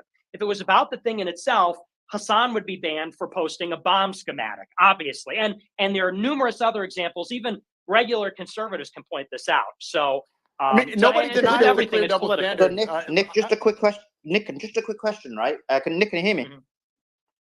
Yes. Yeah. Okay. So you've explained from a social media perspective, right? And even people have mentioned about this, your joke being taken out of context and clipped. What about from the mainstream media perspective and organizations such as ADL? If those organizations are up in arms about what they believe is hate speech, why is it, for example, they've come after you, they've made hit pieces against you, the ADL have come after you, but like, for example, not to mention Destiny again, but his extreme Islamophobia has been left unanswered. So is it, and does that then not, that's the first part, and the second part of the question, does that then not add more merit to your argument that there are certain people who are having control of the media, having control of the narrative? 100%. And I'll even match you another example. Ben Shapiro. Ben Shapiro, who's, I think, far more famous than almost anyone here, except for probably Andrew Tate. Ben Shapiro, 20 years ago, was writing that we should, or rather Israel should ethnically cleanse Palestine. He wrote actually several articles saying transfer is not a dirty word and these people hate us and we got to ethnically cleanse them. Now, whenever you read an article about Ben Shapiro, you don't read Ben Shapiro, who 20 years ago in a town hall article wrote in favor of ethnic cleansing. It's not part of the conversation, but it is the case with me. It is the case with Keith. It is the case, presumably, if other people on the space step out of bounds, they'll say, you know, Mario and Sulaiman, who hosted the white nationals, Nick Fuentes. That proves that it is ideological and it is about power. And I'll say the Ben Shapiro example is connected to Destiny. You may have noticed that lately Destiny has been getting bigger platforms. He was on a debate with Ben Shapiro, with Lex Fridman, with Jordan Peterson. And, you know, this is a theory, so not a fact, but a theory. I think that one of the reasons they're willing to overlook some of the disturbing things about his life or disturbing things that he said, but not with me, is because Destiny is one of the few pro-Israel leftists. So Jordan Peterson recently, who's at Daily Wire, Shapiro's company, somebody said, when will you talk to Nick Fuentes? Peterson said, when hell freezes over. Okay. And I'm a Catholic right-wing guy. I mean, obviously far right, obviously not mainstream right. But when hell freezes over, that's when he'll sit with me or converse with me. And presumably in an extremely hostile way, if it ever happened.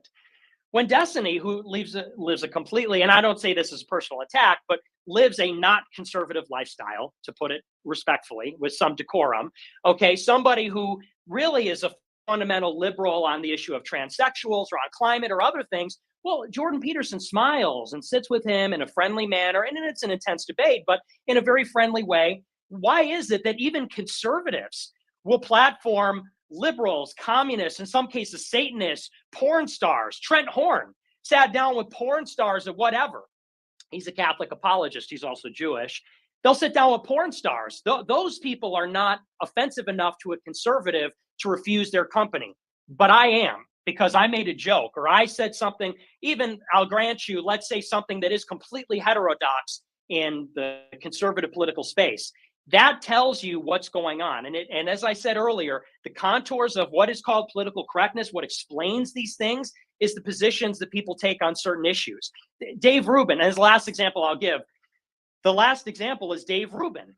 Dave Rubin built it, and we all recognize, built his brand saying, I'm a liberal and I may not agree with you, but at least we can have a conversation. You know, Rubin Report, back in 2016, he was debating Shapiro and Milo and Peterson. And he really put all these people on. He's part of the intellectual dork web. Dave Rubin's, he literally published a book. Hey, don't burn this book. You might disagree with my book, but don't burn it. But when people go and criticize Israel, Then Dave Rubin blocks you on Twitter, attacks you on Twitter, and calls your boss and tries to get you fired. You know, all of a sudden, he wants to burn the books. Now we can't have a conversation. There's some things that we can't talk about. Why isn't Hassan banned? Hassan is wait, friends, why isn't Hassan banned? He's the largest political streamer on Twitch and has huge platforms on other huge things on other platforms. Why isn't Hassan banned, who is insanely anti-Israel? Hassan isn't platformed by Ben Shapiro and Jordan Peterson. He's platformed by Twitch, which is represented by Amazon, which is it's got to be the most Jew-controlled fucking organization in the world. Why doesn't Hassan get banned? He's had ADL. I'm not things talking about platforms. You said that if you don't represent, so you don't think the ADL or any of the platform bans have to do with not towing the Israeli line? Try getting it out. I'm talking specifically about Shapiro and Peterson. Yeah, because you're talking specifically about it now because it contradicts your point. You're yapping for 3 minutes. You won't own any point. After you held the floor for an hour. I haven't held the floor for anything. You interrupted me so many times. You're so. What is the point? Oh my God. Nick, I'm gonna George. You've heard Nick's joke earlier, and I saw one of your comments. You weren't too happy with it. Do you think jokes like this? Do you think anything that Nick said so far should be censored? I know you disagree with a lot of it, but do you think it should be censored, George? Mr. Santos. I don't think he's added. Well, look, I'm no fan of Nick Fuentes. Oh, so why isn't Hassan banned for being anti-Israel? Hold on, Desi, hold on, please. Go ahead, Mr. Santos. Go ahead. So Desi, real quick. He's still a listener. But I mean, the reason is because he's still alive. No, sorry, Sneako. Yeah, I think there's a glitch. You can't hear George Santos speaking right now. Yeah, Sneako. So George Santos speaking. I'll drop and come back up. No, not you, George. I'll drop Sneako and bring him back up. All good, George. The glitch was Sneako. Go ahead, George. Sneako, I'll drop you and bring you back up. So very simple. So to answer your question is, I don't agree with anything Nick Fuentes says. I used to think he was, harmless and he's out there, whatever. But I don't think he should be banned. But I don't think we should give him oxygen because he says a lot of hateful things. Is someone talking? I can't hear. Yeah, it's me. Let me. Okay, George, I think you're the issue, but it's actually, I'll drop you and bring you back up. But it's actually, Brian, I'm going to give you the mic. You'll probably make a similar point to George, hopefully, and I'll bring George back up. Yeah. So I've heard some people talk, and I think Sneako might have said something that like Nick's been banned on all these platforms because he's been anti-Israel or he has spoken out against Israel, but. I feel that there's a lot of minimizing of what Nick has said in the past, and he claims that it's a joke. You say like, oh, you joke around a lot, but like, were you joking when you said that you loved Hitler, or when you said that Jews have no place in Western civilization, or when you called for the Aryan race to go to victory? Like, were they all jokes? Total Aryan victory. Yeah, that's a joke. And loving Hitler, I do love Hitler in a Christian way. I love everybody. Let's go. So I love you don't see why that I love might be a Destiny. problem? You don't see why that might be a problem, and that might be a little bit different. Well, but tell me why. But tell me why. Why is that a problproblematic statement? Would you love? Am I obligated to hate people? So would you say? So Nick, would you hate? Is there anyone on this planet that you would hate? Just first question. I know it's very broad. No, nobody at all. As Christians, we have to love. Well, and this is the purpose of saying. And this is the thing I think that's getting lost. The purpose of saying something outrageous like that, people say, why would you say something like that? It is to elicit a conversation like this. It is for people to say and question their assumptions. Why is it the case that we have to hate a person? Why? Who can we hate? Who can we love? And who says and why? Wait. So hang on. Me as a Christian, when you say things like, well, you said Jews have no place in Western civilization. I don't know what that specific quote is, but what I am saying is that Jews are not part of the same civilization in the sense that for thousands of years, they were segregated from Christians. Do you think Muslims are part of the same civilization? Should Muslims be allowed to run for office? Hold on, Desi. Let me go. Yes, so Desi, just let me get like question. Yeah, let me Desi. I will go back to you. I promise. Nick, I want to back and forth between you and Brian on Brian's particular point before going to Mr. Santos again. Go ahead, Nick. Yeah, me too. And I'll make it brief, but a statement like that is Jews are different than Christians, and they have lived in segregation or in conflict or in other ways with each other because they're not Christian. It is a Christian value that we say we love everybody. We love even our enemies. We love everybody. Jewish people say sometimes I think there was an article written in First Things recently by some Zionists, and they said, actually, there's a virtue in hatred. There's a virtue in hating the Palestinians or hating Hamas and things like that. And so that does reflect a fundamental difference of values. And when I say, and Christians believe that evil is the Antichrist, the essence of good and God and love is selflessness. The opposite of that is selfishness, pride. So our adversary is not actually Hitler, it's the devil. It's the Antichrist. And the model of good is God. It seems like there's this parallel, separate moral system that's been created where in some people's minds, Hitler is the devil. And I guess Israel is the angel or something. Like that seems to be the people that are the most evil are the ones that are the most like Hitler. And the goodest people, the best people, the most good, well, they're the ones that are the least racist, the least this. I think that's like an obfuscation. I think that obfuscates the fundamental moral equation for Christians. So when I say, and when me and Ye said that, I do want to go to just let me get Brian to push back. So let me go ahead. Right? It's going to be a one-word answer. Based on what you said, because you're basically applying Christian ethics. But let's say hypothetically, someone was to kill your family member. Would you apply the same standard that you would dislike the person but still love them? Absolutely. Absolutely. We're supposed to love everybody. That's why that priest in Australia who got stabbed immediately prayed for the attacker. So that is really the fundamental difference. And that's the difference. That's the reason Hasanabi gets to go on the mainstream platforms, is because he doesn't have that sort of basis of ideology. When you come from the atheist point of view, they don't see you as a threat. Nick coming on here and saying that America should hold Christian values, that's the real threat to the Judeo-Christian system. Mario, there's a reason why Elon Musk is not, I mean, I love Elon Musk for reinstating me. The reason that he's not in this space right now is because we're talking about the Israel issue, the one issue that scares them the most. They're not supposed to speak about this. Look, the biggest lobby in America is not funded by the Chi-Coms or the globalists. The biggest lobby in America, AIPAC, 98% of their politicians are funded by Israel. This is the main issue. This is what it always leads back to. And the biggest threat is having people, strong people like the Groypers that believe in God.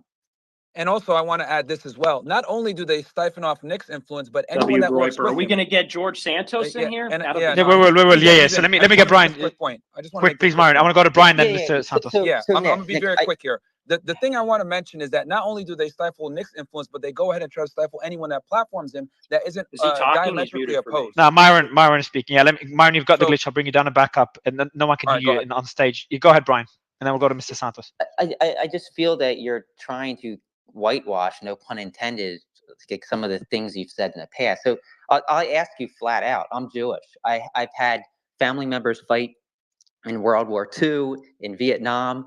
Do I belong in Western civilization? I think that Jewish civilization is different than Christian civilization. I mean, do I belong in the United States? Do I belong in Western civilization as a Jew? I mean, if I were in charge, I wouldn't deport you or something like that. I don't, those are subjective questions. But you think I should have no power in this country? I think you shouldn't be able to be the president. Yeah, absolutely. Why? Because I'll tell you exactly why. One, you're not a Christian. And I think that any Christian cannot just throw it up and say, we're going to let the president. Fathers. Okay, well, first of all, that's not true. Okay, that's based on a myth. No. They were Christian, and it was a Christian people. And the framers, if you read in the Federalist Papers, it says that this is for one people of one faith on one land. John Jay, Federalist number 2. Look it up. It's in there. The framers all believe this. Regardless, show me where they say it's a Christian country. But leaving that aside, show me where they say it's a Christian country. Does it actually say that somewhere in the Constitution? I just cited it. John Jay, Federalist number 2. John Jay, the Federalist Papers were written by the framers, and that was the basis of the Constitution. That nobody that's not Christian should have no. It didn't say that. No, it didn't say that explicitly. But it said that this is a country. What are you basing? Well, and also, okay, are you going to interrupt me, or do you want me to make my point? I'm just trying to get to your thought process. Okay. Well, regardless, even if the founding fathers were not Christian, that doesn't matter to me. Okay. The founding fathers are not the authority. God is the authority. And no Christian can say that we're going to let the country be run by whoever gets elected. Like, let's say atheists get elected, or let's say Muslims get elected, or let's say Satanists get elected. A Christian cannot say, well, the founding fathers said, or, well, so-and-so said that the people decided that we must live under some kind of regime. No, we believe that actually society should be receiving instruction from the church, that only moral people can lead, and that if you have people in charge that do not believe in God and don't actually follow God's laws, then you're going to have a country that's totally immoral or amoral and therefore totally sinful and offensive to God. I don't know how anyone could be a Christian and not. Wait, make him answer the question of would you apply the same restrictions to Muslims as you would to Jews? Absolutely. Yes, 100%. I literally just said it. You weren't listening very good. I said we shouldn't let a Muslim be president, atheist. Yeah, you said president. So what about for Congress? What about for mayors? Yeah, for Congress too. I said it earlier. So no for federal Congress, officers, for judges, no state just officers Christians. Just Christians. No Muslims as well. Okay. Just Christians. Good. Yeah. Okay. So if I said that the final authority belongs to Big Bird, why should my thoughts on that be weighed less than yours? Like, should we just look to Big Bird and ask Big Bird what the country should be run by? Well, then you get into the subjectivity of morality. I mean, you could apply the same question about the country. It's like, would you be okay with some kind of Satanist being in control of the country? I mean, do you think that's okay? Do I think it's okay? I don't think that any religious should that be allowed to happen?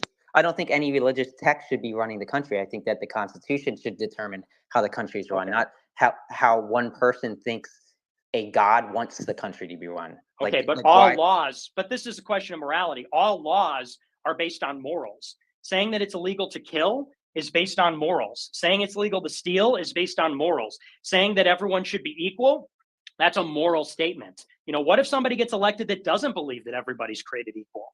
And then they pass a law that creates an apartheid regime. Morals aren't based on religion, though. Morals aren't based on religion. Yeah, they are. No, they're not. I'm not religious. I have morals. They necessarily have to be. If we say they necessarily are, why do we cite John Jay? I have morals. Wait, why do we cite the Federalist Papers? Why do we cite the Founding Fathers? If you want America to be a Christian nation, that none of that is found anywhere in the Constitution. I'm not citing them. I'm not citing them. You literally cited John Jay in Federalist Papers #2, where, by the way, he said the founders weren't Christian. I said because they weren't Christian, but more importantly, they didn't enshrine Christianity in any part of our Constitution. You're totally confused. First of all, you're interrupting. Second of all, you're totally confused. Yes, you are. You acknowledge that your point of view is fundamentally anti-American. From the Founding Fathers, the framers, 100%. Americanism is a heresy in the Catholic Church. You know that if you do fucking anything. Okay, you get all your information from Wikipedia articles. Why not go fucking live in Rome, or go fucking live in the Catholic fucking Vatican, or go live in fucking prehistoric wherever the fuck? Why be in the United States and try to change this into some theocratic regime when that's not fundamentally what the country is about? We want to make it better. We want to improve. You don't want to make it better. You want to destroy the country. Like, you understand. The funny thing is, you are like as bad. You're literally worse than the Jewish invaders that you accuse of trying to destroy the country. You are overtly saying that you want to run it as a theocratic regime, that you want religion and God to be the number one thing we answer to, and not the Constitution. Yeah. So you're worse than any Jew you accuse of trying to frame their law or their allegiance or whatever. You want to be loyal to the Vatican or whatever the fuck, and you say they want to be loyal to fucking Israel. At least Israel is real. Like, what the fuck is the point of trying to say that the United States should be some theocratic regime and then act like you're better than any other group of people trying to change the country? Because one is right and one is not right. Your whole religion is basically, fuck me. I didn't. Okay, how did I not know that? One religion is right and the other is wrong. You're the first one in history to think of that one, Nick Fuentes. That's true. Good one. That's true. But that is the difference. You are liberal. Wait. What about all the dick sucks in here? Hold on. Where's Sneako and Myron? How do you guys feel about the fact that Nick would see it so that you guys could never hold public office? You guys could never hold public office in Nick's America. Let me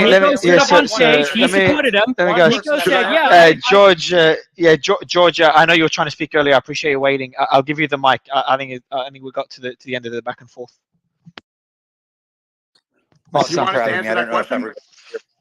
I'm gonna skip the question just for now. We can get back to it in a bit. George, go ahead. All right, no, thank you. Look, the debate on the topic of Nick Fuentes being silenced, I disagree. I don't agree in curbing anybody's speech. Does that necessarily mean we should all? Oh shit! Just again, I promise you that I'll bring you down and back up. I will make sure you speak immediatly right after. And just while I'm doing that, just quickly, Nick, how long have you and Destiny known each other? Because you guys seem like you're. That's a softball questions, bro. He's got his own stream to be softball. Just the Muslims in the call answer. Sulaiman, Sneako, and Myron. Nick said he would never allow any Muslim in this country to hold public office. You're chill with that? You like that version of much America? And like acting like we're even a majority in America is ridiculous. There's 3 million Muslims here. It makes more sense, and our ideologies align more than the alternative. I'd much rather have a Christian country than an atheist country. Yeah, if they're gonna have strong Christians that are gonna sort everything to the Bible, I think that makes sense. That's what the whole point of Ye 24 was. Let's rewrite a lot of these things. Let's make sure that all the laws we that we push forward, go right back to the Bible. I think that makes You'd a lot rather more live in sense. a Christian theocracy where Muslims aren't even allowed to hold office than you would in a secular democracy where Muslims can hold office. Why are we subjected to this interrogation? Do you understand how it goes from, you know, he's Yeah, not I know even you're refuting mad the because you just point. want to Hang fucking on, yap can and I preach. speak No, now? you're not. Is The this question based wasn't on even me directed being to you. Perfect time. Let's take Perfect a timing. look. Now, George, you joined back at a I mean, perfect time. just on that, Let's see. Hopefully, yeah, just I wouldn't open just it. on that. Like, look, Nick is a friend of mine. Obviously, we disagree on this issue. You can disagree with people on specific issues. That's one of the issues that we disagree on. Go ahead, Myron. Yeah, I was just gonna go to George. George, hopefully Nick could hear you this time around. I don't Just take Myron. Do I need to guys. come back? Because he still looks Can like you a guys hear listener me? to me. No, guys. Yeah, Myron, just 2 seconds. Mr. Okay, go Santos, I hope Nick can hear you this time around. Go ahead, sir. Can Nick hear me? Can somebody tell? Nick, can you hear him? No, I think no one can hear him. I I can't hear him. cannot. Yeah, I can't hear him either. Sully, can you hear him? I can hear him. I can hear him. Yeah. Okay, go ahead. Internet. George, I'll let you ask your. Yeah, I'll let you make your comments and hopefully the audience can hear you and then we could tell Nick what he said. Go ahead, sir. Yeah, the statement. I'm going to make a statement and a question. The statement is: should Nick Fuentes be censored? No, I don't think anybody should be censored. I think ugly speech is ugly, and the person who makes it should wear it. I don't care. But just based on what I've heard over the last couple of minutes here of Nick Fuentes, I mean, I can find that he has a following because every single thing he says is seething in hate. It's hateful. He's Islamophobic. He's anti-Semitic. Every single aspect of this individual is built on hate. And what drives me absolutely bonkers is the fact that he calls himself a white nationalist, but the guy's Hispanic.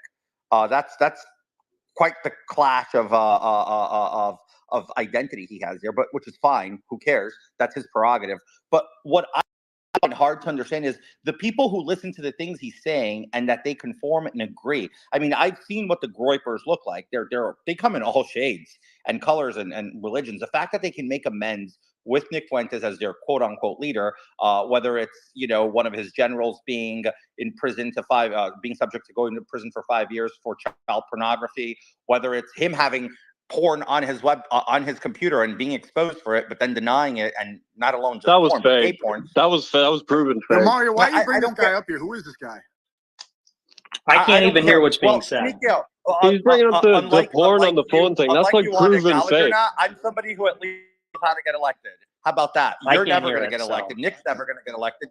You're never really going to be leaders of change or even representatives of any thought of your twisted, sick mentality. The fact that I'm sitting on the stage and I actually have to agree predominantly with Destiny and the Krasensteins, who are is just to show you how Nick Fuentes is a seething, hateful person. I mean, and that's just my opinion. Now, Sneako, if you want to shill for him, that's on you. And Keith, if you want to shill for him, that's on you. But all you need to do is go on the purple pill and see exactly the nasty, vitriolic hate that Nick Fuentes and his followers drive to the conversation. I'm gay. I'm not ashamed of it. But to them, I'm not human. I'm subhuman in their thoughts.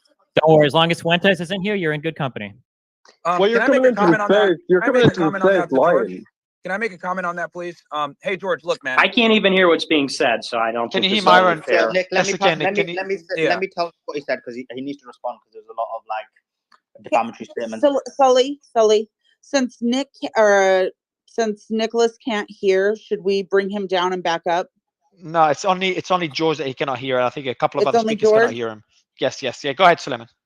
Yeah, so one, I mean, he's made a number of accusations against you. He's saying that you are Islamophobic because you of your position. He also said you're anti-Semitic and your entire ideology is based on hate. He also made an accusation that you're friends with somebody who's been in prison for 5 years or something. And also he said something about you having child pornography on your computer. Okay. Well, I mean, he's I'll Jewish, correct the homosexual, story. drag queen, so I I didn't mean, say- clearly I there's a didn't say little he had ideological bias. As for Sorry, pornography, 2 seconds, Nick. I mean, Sorry, 2 seconds, Nick. What correction did you want to make, George? And I'll go to Nick. The correct was I didn't say child pornography. I said gay porn on his computer. Oh, okay, gay. So Nick, it was not child pornography. Big difference. Yeah, and Nick, it was gay porn, not child pornography. He's thinking of the Abby national Alexander, flag. the guy that Nick Fuentes defends all the time. Oh, okay. And we get another- Ali Alexander. Yeah, that's go ahead, Nick. Well, it's funny. I mean, the old Ali thing was completely debunked. Milo came out and said, "Oh, there's all this evidence," and it never came out. there was one thing where I guess he sexted some gay guy who apparently, I mean, at first it looked credible. And then this guy turned out to be following and commenting on like 100 other gay people stuff during that period. So that whole thing got completely debunked. As for my philosophy being built on hatred and Islamophobia and whatever, these are meaningless words. I'm a Catholic. If you're Catholic, you believe that Jesus is God. You believe in the authority of the Catholic Church. And we can't live in a society that is completely separate from that. There's like this myth that Christians must be indifferent to their own religion and their own church. And, and I said to Destiny, he said, oh, well, you're the first person to say my religion is right and others are wrong. It's like, well, yeah, that's kind of the essence of religion, is that there are positive claims. They contradict other people's claims about the nature of God and all that. And yes, those ideas have consequences. If you believe Jesus is God and the Catholic Church has authority, you need to live in a society that's informed by that. And so, on the other hand, liberals believe in pluralism. Liberals don't believe in God, or they have certain religious beliefs. They think that we have to defer all these questions or avoid all these questions. And they believe in the state that's like an umpire, and they're kind of letting people do whatever it is they want. But we're seeing the problems with that worldview, where a lot of different people are living here and they have mutually exclusive moral beliefs. And that becomes a very big problem. That's as evidenced by the trans issue or the gay issue or feminism or mass immigration of people from foreign religions. So, I mean, but this is really just low IQ stuff.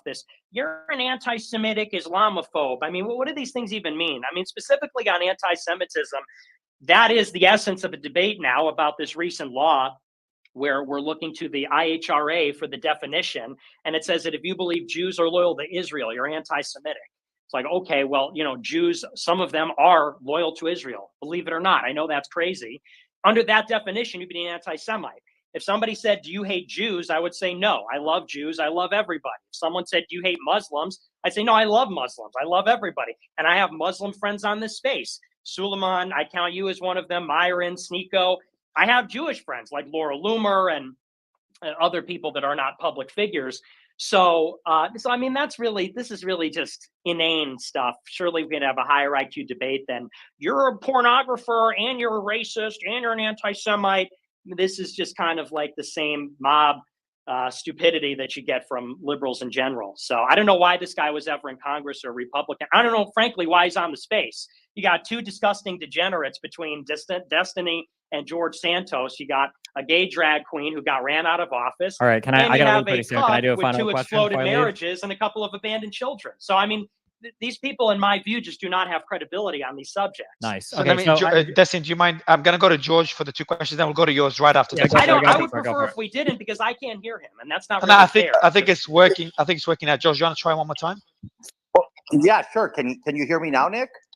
I can't hear him. You can? No, I cannot. Okay. You know what? I struggle to, Mario, I'm sorry, but I struggle to believe that. It's not really appropriate for him to talk if I can't hear him. No, okay, Nick. Is it okay if I repeat the question to you? Just gonna do one question from George? No, that's totally inappropriate. You can't have him accusing me of being a child pornographer, and I can't even hear what he's saying. I think that's inappropriate to begin with, and then for that to go on when I can't even. Just ask him if he's gay or not. That's all I want to know. Okay, so Sulaiman, do you want to ask that question? It's a pretty simple question. I mean, it's a bit of a dumb question, right? Asked by a drag queen, by the way. So it's a question about your sexuality, Nick. I'm not sure how it's relevant, but I'll ask it just because it was asked, and then we'll go to Destiny right after. Not sure if you want to answer that question, Nick. Deny it. That's all.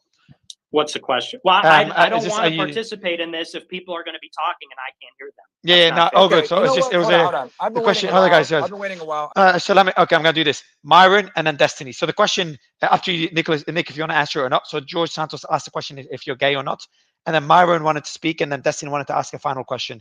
So after you want to answer the question, isn't it? Like that's a ridiculous question. And to be honest, like George Santos, the guy who's basically conducted more Islamophobia than anyone knows, ironic that he would say that. But anyway, go ahead, Nicholas. I think Nick is pretty good at defending himself. Go ahead, Nick.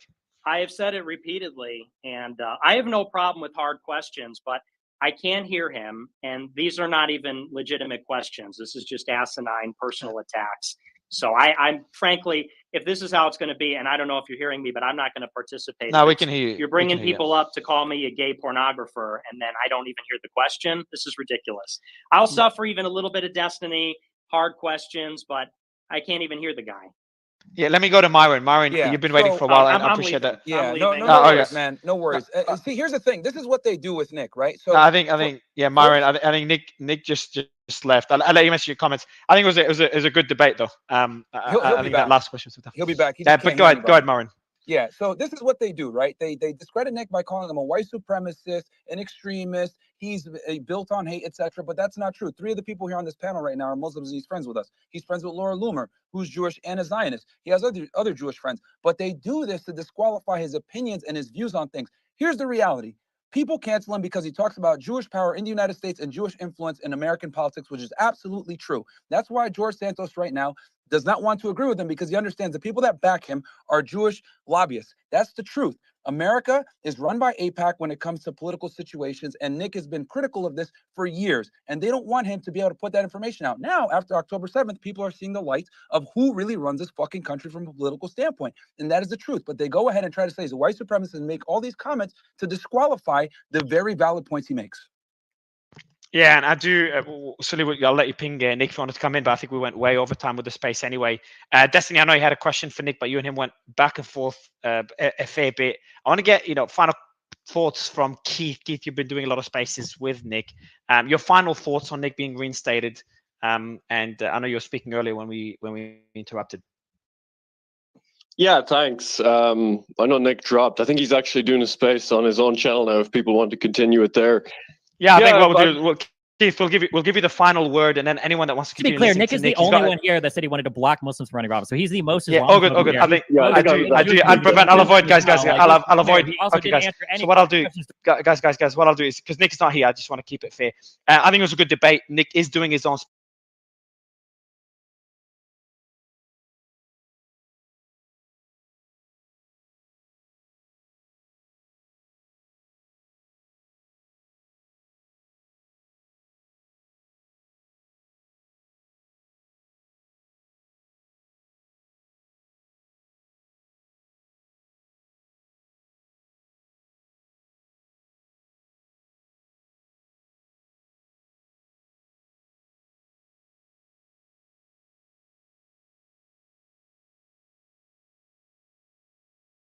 Just bring in more. Actually, it's good to bring in Hassan.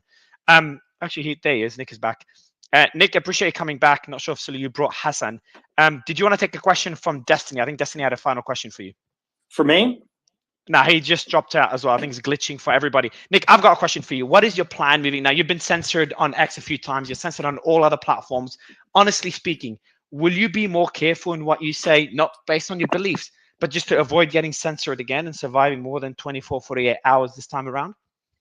No, I think that kind of defeats the whole purpose. And if I was able to survive without Twitter for a year, then, I would like to keep the platform, and I'm going to try to remain on it. But I have to continue to convey the message, so I suppose I'll be a little bit careful in how I word it at times. But we have to recognize that the censorship is put in place to create that chilling effect so that people self-censor. And the idea that Elon raised $46 billion to buy Twitter to free the bird and reinstate me after all this time so that I'm going to be just like everybody else, kind of, dancing around the issues and things like that.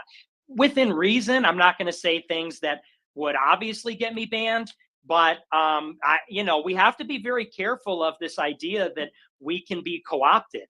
If we allow tech companies or whoever's influencing them to dictate what we can and can't say, then, really, to the extent that we have free speech, it almost becomes irrelevant. So it's like you said earlier, I brought it on myself with the jokes and this and that. We got to look around at our society and say, what are the real problems? Who are the real bad guys in the situation? I don't think the real bad guys are white guys that don't want to be replaced. I don't think the real problem are people that recognize that Jews have influence in our society. I don't think the problem is people that make jokes. The problem, as Elon says, is people that want to destroy humanity. I think it's people that are betraying our country, people that are acting as foreign agents, people that are letting vagabonds and criminals and transients control the cities. I think it's people that want to send us to war against Russia and Iran and China. You know, we got to get our priorities straight. So, you know, we do live in a regulated media, and it is totally contrived and in many cases outright controlled. I don't want to be a part of that. And if I can't go on being myself, I will choose to do something else. I want to be part of the solution. I will never compromise and become part of the problem by being another one of these people that gets brought in because they're clinging on to fame or relevance or money. You know, if the social media environment can't have me because of the rules, I will go out, like Andrew Tate says, I'll go and flip the fucking burgers. You know, I'll go do something else. I will not participate by complicity in lies and lies by omission and controlled opposition. It is that kind of mentality, which is why everything is so fucked up, because nobody was willing to sacrifice. Nobody said that the big picture is more important than their Twitter or than their life or their job. Not to sound dramatic, but I mean, I've suffered for a long time. People may laugh at that, and I know people make fun of that, but being in exile, being ostracized, it does suck, and it's not easy. And you know, but somebody has to be willing to do it to make real change. You don't make real change by being employed by YouTube, which is a federal government contractor. You know, Google's a federal contractor. If you're working for them, you're working for a federal contractor. Nobody made change by living their lives afraid of upsetting federal contractors or, you know, these kinds of other things connected to military industrial complex. So no, but I appreciate you bringing me back on. I have no problem with hard questions. I'll answer anything, but I couldn't even hear that guy. The guy comes up, he's calling me gay and a pedophile and shit like that. I can't even hear the guy. So, you know, I can take questions even about personal things. I have to be able to hear the person. To not hear the person is a little ridiculous. So I don't want people to think I'm not willing to answer questions. It's just that whole arrangement. Bringing Destiny on, I think, was silly to begin with. But then you bring somebody on, I can't hear him. He's making accusations. That's isn't that free speech though? Isn't that what you're fighting for? Is to have conversations with people? You're saying that you didn't listen to the point. You didn't. No, I think he said. I think Brian, he did say. I just find it ironic. You're so blind. Guys, 2 you seconds. didn't even listen. Brian, to it's like he's saying that you couldn't hear him. It's Nick, like me saying. Guys, Nick, can you hear me? Guys, do me the yeah. Sorry, just guys. Yeah, so I think Brian, what he said is that he's happy to speak. He wasn't happy with Destiny. He was happy to speak to Destiny, even though he didn't agree with him. But the other person he couldn't hear. But just going. And by the way, Nick, I think the snippets. You know, we're posting a lot of snippets. The snippets between you and Destiny were some of the best in the space. So I kind of give you credit. And you guys agree on a few things. You'd be surprised. For example, he says you should not be censored. And I think you'd agree that Destiny shouldn't be censored either. I'm assuming. But let me go. Khaleesi, I think you were speaking at a question. And we'll go to Brian and Liz. Yeah, I just wanted, thanks, Mario, Sulaiman. I just want to say, Nick, can you hear me? Yes, I can hear you. Oh, he can't. Oh, you can. Perfect. Okay, so welcome back to Twitter, firstly. Look, I've been sat here listening to this debate, and I don't think I've ever heard you say that you expect everyone to agree 100% with all of your opinions and all of your thoughts. And as Sulaiman has said, and you said that, you know, you guys are friends, but you don't agree on quite a few things, but yet you find the areas where you do have compatibility. Do you feel, because I heard you say earlier, and I wasn't aware of this, that since the age of 18, you've been monitored and tracked and everything you say has been taken out of context and things like that. Do you feel that there's, on the one hand, this push to get you to comply to this mainstream, whatever you want to call it, liberal narrative that's over the last decade been coming in the West, where we have to conform to certain things, whether or not they meet your religious values, it doesn't matter, you have to conform to that. And then do you feel that this whole, separate to that, this whole, like Keith mentioned it, I think as well, and you, where they comb through your past with a, like literally with fine, like a magnifying glass to find anything that they can use against you, that only happens selectively, where you're not allowed to leave your past behind, because people's thought processes do evolve over time. You know, a 30-year-old or a 40-year-old is not going to think the same things they thought at 18, and that is afforded to certain people, like certain politicians of ours, but people like yourself and Keith, people who are they're targeting, they're not afforded that liberty to change their thought processes over a period of time. Yeah, well, and that's to the point that it's completely asymmetrical. You know, I mean, I was somebody who basically stumbled into this political battle as an 18-year-old, really just asking honest questions, specifically about Israel. And I had no idea. Everyone in politics knows the influence and power of the Israel lobby. Everybody is terrified of it. I mean, look at the treatment that Candace Owens got, even by Turning Point. You know, Daily Wire fired her, and now she's with Charlie Kirk. But even Turning Point had to put out a letter, apparently to their donors or something, saying, you know, she's not an employee and her views are not our views. And, you know, we hold Israel in our hearts and blah, blah, blah. Like everybody in politics knows, but can't dare say that, especially on the right, that the Israel lobby wields this immense power. And I made the mistake as a teenager of like, you know, because I was obtuse, saying, hey, why do we give them all this foreign aid? And for that, I got totally ostracized. Totally, my career was over before it began.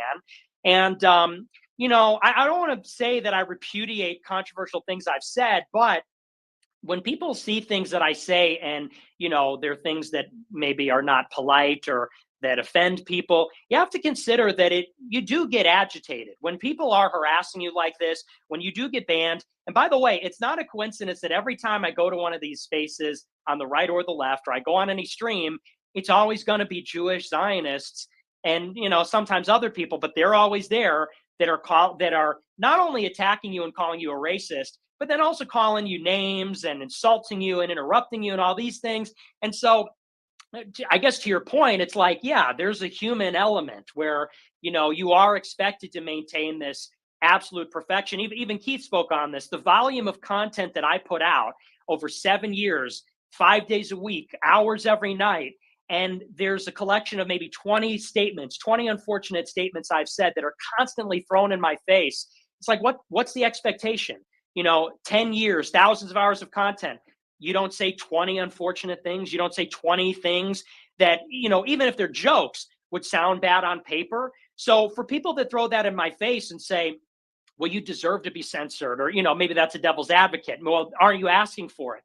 It's like, is the expectation that a person, and in particular a young person, who's been harassed and attacked and like exiled their whole life, are they going to have 100% perfect statements that would go over well to a general audience and, you know, no one's going to be offended? The co-host, this female, I don't know, got all offended about the witch burning joke. It's like, you know, okay, but sometimes people don't like jokes. You want to say it's not funny or it's inappropriate, I'll agree with you. So, but that's more to kind of bring it full circle. That's exactly what I said. I said it wasn't funny. Okay, and that was it. Fine You're enough. saying Yeah, that I very got well. all in my feelings about this. I said it wasn't funny, and then I turned around and made a joke that I would volunteer as tribute for you to burn me at the stake if you were tied to me.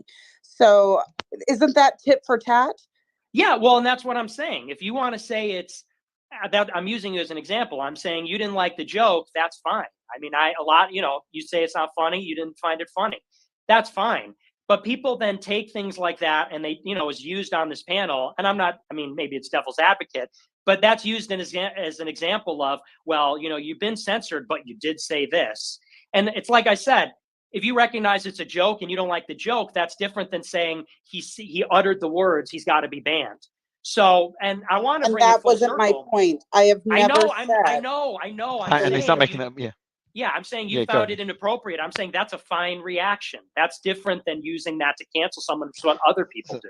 So I'm not saying let me get a couple more questions. I think, Nick, it'll be good for you to kick off your own space for your followers. I think it'll be your first space you host. Once we wrap this one up, let's do another couple of questions. Brian and Hassan. Yeah, I just want to kind of give a closing statement via that. You leave here in a couple minutes, but I think. And actually, Brian, sorry, on that last statement, I want to start it with a question, if you don't mind. Your thoughts on this space? What were your expectations, and how do you think it turned out? And Nick's views so far. I'm not sure if you know Nick's views from before. Yeah, so I think this space showed that free speech is not bad. It allows me to push back on Nick and Nick to spout whatever he wants to spout, right? I'd rather see that than echo chambers, which I think will further push people to the extremes. With that said, I think that I have the right, just like you have the right, Nick, to spout out your anti-Jewish sentiment and tell me that I should have no rights as a Jew. I have the right to say that you're anti-Semitic and your views are extreme and disgusting, and most people don't. He never agree said with you won't them. have rights. He never said that. See, that's what I'm talking He about. did You say guys, that. he never said that.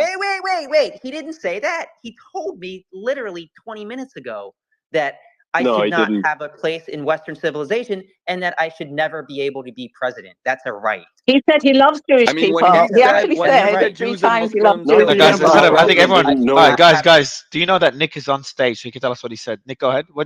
Did Brian? What is the Brian said is right, or do you want to correct him? No, and this is what always happens is like I say I think only Christians should be in government and not Jews or Muslims, and he That's says a right. you Nick. think no one You Jews said I should have shouldn't no have rights. a right to But be you president. just said That's I said a that right. Jews should have no rights, but that's not what I said. I didn't say no rights. You I said did. I shouldn't Okay, have well, rights. people can listen like to the you replay. should. People You can did listen say to the no replay. rights. That's what you said. You you told said me no I rights. shouldn't have the You said same no rights rights. that you should. We all heard You it. told me no. We can correct. Let's even if you said it, you Nick, can correct it. Go ahead, Brian. Nick, you said that I shouldn't have rights, the same rights that you should as a Christian. This That's is exactly crazy. what you said. See Did this, you but not? this. I'm glad you're putting on a little demonstration for everybody of what I've had to deal with for 7 years. So thank What did you have to for deal with? doing a little demonstration. So what did I say that was incorrect there, Nick? Everyone heard it. No, tell me. No, because you'll invent tell another me. lie immediately. Because No, you you know I said said no. I'm nothing gonna say it for him. incorrect. Don't worry. You said I can't have rights as a Jew, and that is not what he said. You went ahead and misinterpreted what he said. He And here's said the I thing: if can't I didn't have call rights you to out be. on it, you would have continued in that path, and that's Wait the a reason why minute. Nick has been banned. Did Because he people not like tell you me I shouldn't have misinterpret what he rights as a says. Jew? People like Did he you, not tell me I people shouldn't like have rights as a you, Jew? people like You you said no misinterpret what he rights. says, and you go ahead. And I I called didn't you on say it. Now no you're rights. clarifying now. I shouldn't have Now you're rights clarifying. as a Jew. The right to be president. I should have no right to be president as a Jew. That's You what he didn't said. say that. You said right. I You just said said right. it. So That's a right. That's Brian, you're all right. giving.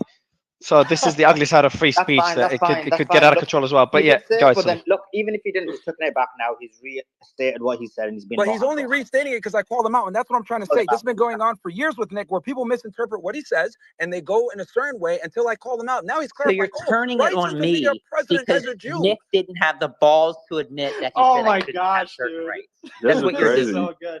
Okay. This is an amazing demonstration of I don't his mean to words. interrupt, but It I is. just It's wanted an to show amazing that. demonstration of your I'll let it go. anti-Semitism, Nick. Brian, You're an Brian, can I ask you a anti-Semite. You said question, I Brian? shouldn't have Just rights. just one question to Brian.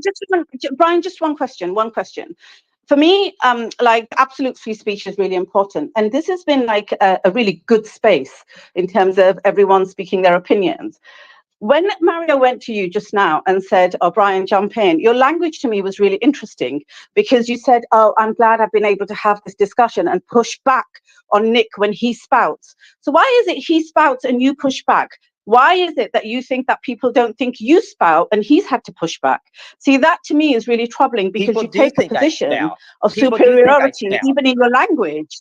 What I are think you talking about? So then, but Tate even Nick told me I shouldn't have a right to be president as a Jewish man in this country. That's spouting to me. If you disagree, well, disagree. I don't give a shit. That's Hasbara. That's just Hasbara. No, I 101. disagree with. I may disagree with Nick's opinions, but it doesn't mean that my opinion. Like, how can you take that position of superiority where you think your positions are all right? But then to kind of. I shouldn't have the right to But be then, president. just to go back, I Me think telling Brian. him he spouted is offensive to you. Yeah, I think it just also go back. Like Tate did go to Brian and Ed on multiple occasions, called them idiots. And I think a lot of panelists would make a big deal out of it and leave the space. So I do want to say, Ed and Brian do take a lot of heat. And they're allowed to give heat back here and there. And I think Nick, you're not offended by the word spout, but I think one person spouting another person's respected opinion and vice versa. So I agree with Khaleesi's point there as well. Some people think Nick is spouting right now, and I think people in the audience think Brian is spouting. And this is the beauty of having these panels. And I appreciate Nick actually coming in. And remember, my post here, I posted like the first thing I said in my post, I said, I probably disagree with most of the opinions that Nick holds. A lot of politicians wouldn't even come on my space if I take certain stances like this. And Nick retweeted it. So I just want to give him credit there. And I think Brian is the same, by the way. I've had Brian and he joined spaces by people that despise him. Let me go to Hassan and Mike, if you don't mind, guys. And last couple of questions for Nick, and then we can wrap it up. And maybe Nick and Brian, you can continue the debate on another space. Hassan. Thank you so much. I mean, I just want to add that I think the debate for the last 10 minutes has been fairly stupid. I hate to put it that way, but as an attorney, when we say that Muslims and Jews should not hold office should not be the president, should not be able to hold position in Congress. And then arguably you can add to that probably not be judges, maybe not even be lawyers. Like I'm a lawyer. I mean, as a Muslim lawyer, I've probably done more to protect the Constitution and liberty and even Christian values than most Christians in this country. So when we say they should not be able to have the right to hold political positions, we're basically saying they shouldn't have rights. That's what it becomes tantamount to, because if you don't have the ability to be involved and influence your government and influence the laws, then you very easily lose your rights. So I think, frankly, that's the effective message of Nick saying that. But that being said, we really need to protect the marketplace of ideas. So I definitely support Nick's right not to be censored, because I think we need to have free and open dialogue. Those are just my 2 cents that I wanted to add, and thank you. I want to agree with that, because the bottom line is beyond all the drama, are we going to honor the First Amendment of the U.S. Constitution, or up in everything our country was founded upon, period? There's a danger inherent in stifling free speech. Jordan Peterson talks about that. Speech being equivalent to thought, being able to process thoughts externally by speaking without shame or retribution is the basis of personal growth. It's also essential for a healthy economy and society and country, and the cornerstone of innovation. Dr. Richard Florida, who wrote the book The Creative Class, refers to this concept. It's not an accident the West Coast once upon a time gave rise to some of the most innovative and successful companies in the world, long before woke. The West Coast used to be one of the freest thought capitals in the world, but now look at it. There's a direct correlation between the clampdown of freedom of thought and speech and the decline of a country's innovation and economy. That's the only thing on the ballot here. The rest is obsolete. Nick, I want to give you the mic for the final words. I appreciate coming on the space. You're back on X now. I think, will you be doing a space after this? And maybe tell us about your strategy moving forward on X. What do you plan to do? Yes, well, I want to say thank you for giving me the platform, and everybody for participating. You know, the Krassensteins, I don't agree with you, obviously. I know you think I'm anti-Semitic, but I appreciate you coming and debating and being a good sport about it. I don't hate you guys or anybody. But as for my closing statement, in terms of the, this Muslim lawyer who says that, everybody should be able to be president, it's a conflict of visions. I don't hide. I don't make any kind of illusions about the fact that I'm a Catholic integralist. I'm Catholic. I believe that it should be a Catholic monarchy, ideally. I'm not a feminist. I think that religions like Judaism and Islam are wrong. I'm not a liberal. Liberals believe in pluralism. And I do think there should be a level of pluralism, but there's limits. Liberals believe that we have to kind of defer these difficult questions about what morality we should have, what religion we should practice, what people we should let into the country. I am not a liberal. And I think fundamentally that is why a lot of people disagree with me on so much, and why people have to translate my opinions for me to people that don't watch me. It's because I really, unlike many conservatives, I'm not trying to circumscribe liberalism and say, well, I believe in two genders, but yeah, I have girl power. Or, I'm against transsexuals, but gay marriage is totally fine. Or I'm against illegal immigration, but legal immigration, transforming the country, totally. Like I, unlike so many conservatives, whether you like it or not, agree with it or not, and you have a right to disagree, and you have a right not to like the jokes, but I am presenting a fundamentally different right-wing Catholic vision for the country. And I think that I've been called a lot of names because I've been deprived of a platform. I've not been able to exercise my right to speech. And I also think that people have been allowed to speak for me and twist my words. And I think that, if you don't like what I say, that's fine, but I will correct the record on people calling me a hater or some kind of odious person because I'm presenting a different opinion. So I'm glad to be back on X, out of the shadows, as they say, although I was pushed in there, into the light. And I'll just give a challenge, if I'm as terrible as they say, if all my opinions are evil, if really the jokes are, some kind of cover for hidden views, let people be the judge. People are able to discern to vote. People are able to discern as citizens. Now that I'm back on Twitter, let people discern my views. And if people like them, I'll become very popular. People like what I say. And if I don't, then I will rapidly lose popularity, fade into obscurity, and then the good guys will win, right? So that's my challenge. I'm back on Twitter now. Let's see where we go. Let me one more question, a message to Elon. We tried to get him on the space. He did try to join, but was a bit busy with a few things. Any message, final message to Elon, who reinstated you? Well, I want to be careful because I know that he doesn't agree with me on a lot of things.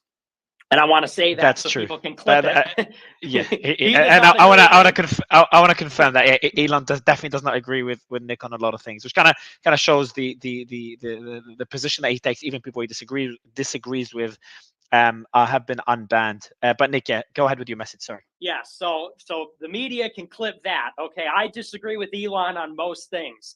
That way they can have their clip.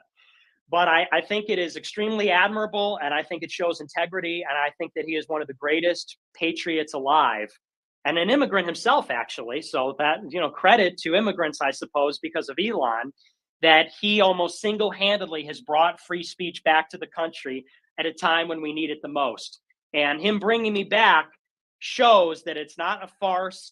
It's not self-interested, because there's no self-interest that could be served by bringing me back, since he disagrees, and it'll be a liability because of pressure from groups like the ADL. So I think that not even me as a political person who everybody disagrees with, but I think as an American, he's truly a great American, and I think a great human being. And I'm going to do some glazing. I totally admire him and what he's been able to achieve. So, and I'm appreciative of the opportunity. I hope I don't prove him wrong. I hope I don't cause problems for him. Because I think that he's a pretty stand-up guy for making these moves and taking on enormous risk for everybody. And before I wrap the space, just for the audience, do let us know your thoughts on how the space went. I was more stressed about this space, more nervous for this space than the former president of Brazil that was censored by an entire country.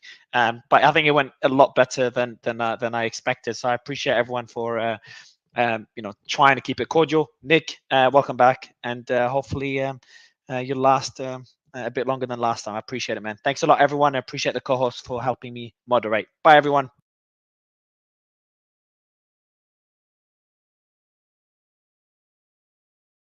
She my little dog, she my best friend, and I got big shoes. This ain't no size 10. The way I'm rocking it, the way I'm walking in, the way I'm walking in. Cause she my little dog, she my best friend, and I got big shoes. This ain't no size 10. The way I'm rocking it, the way I'm walking in.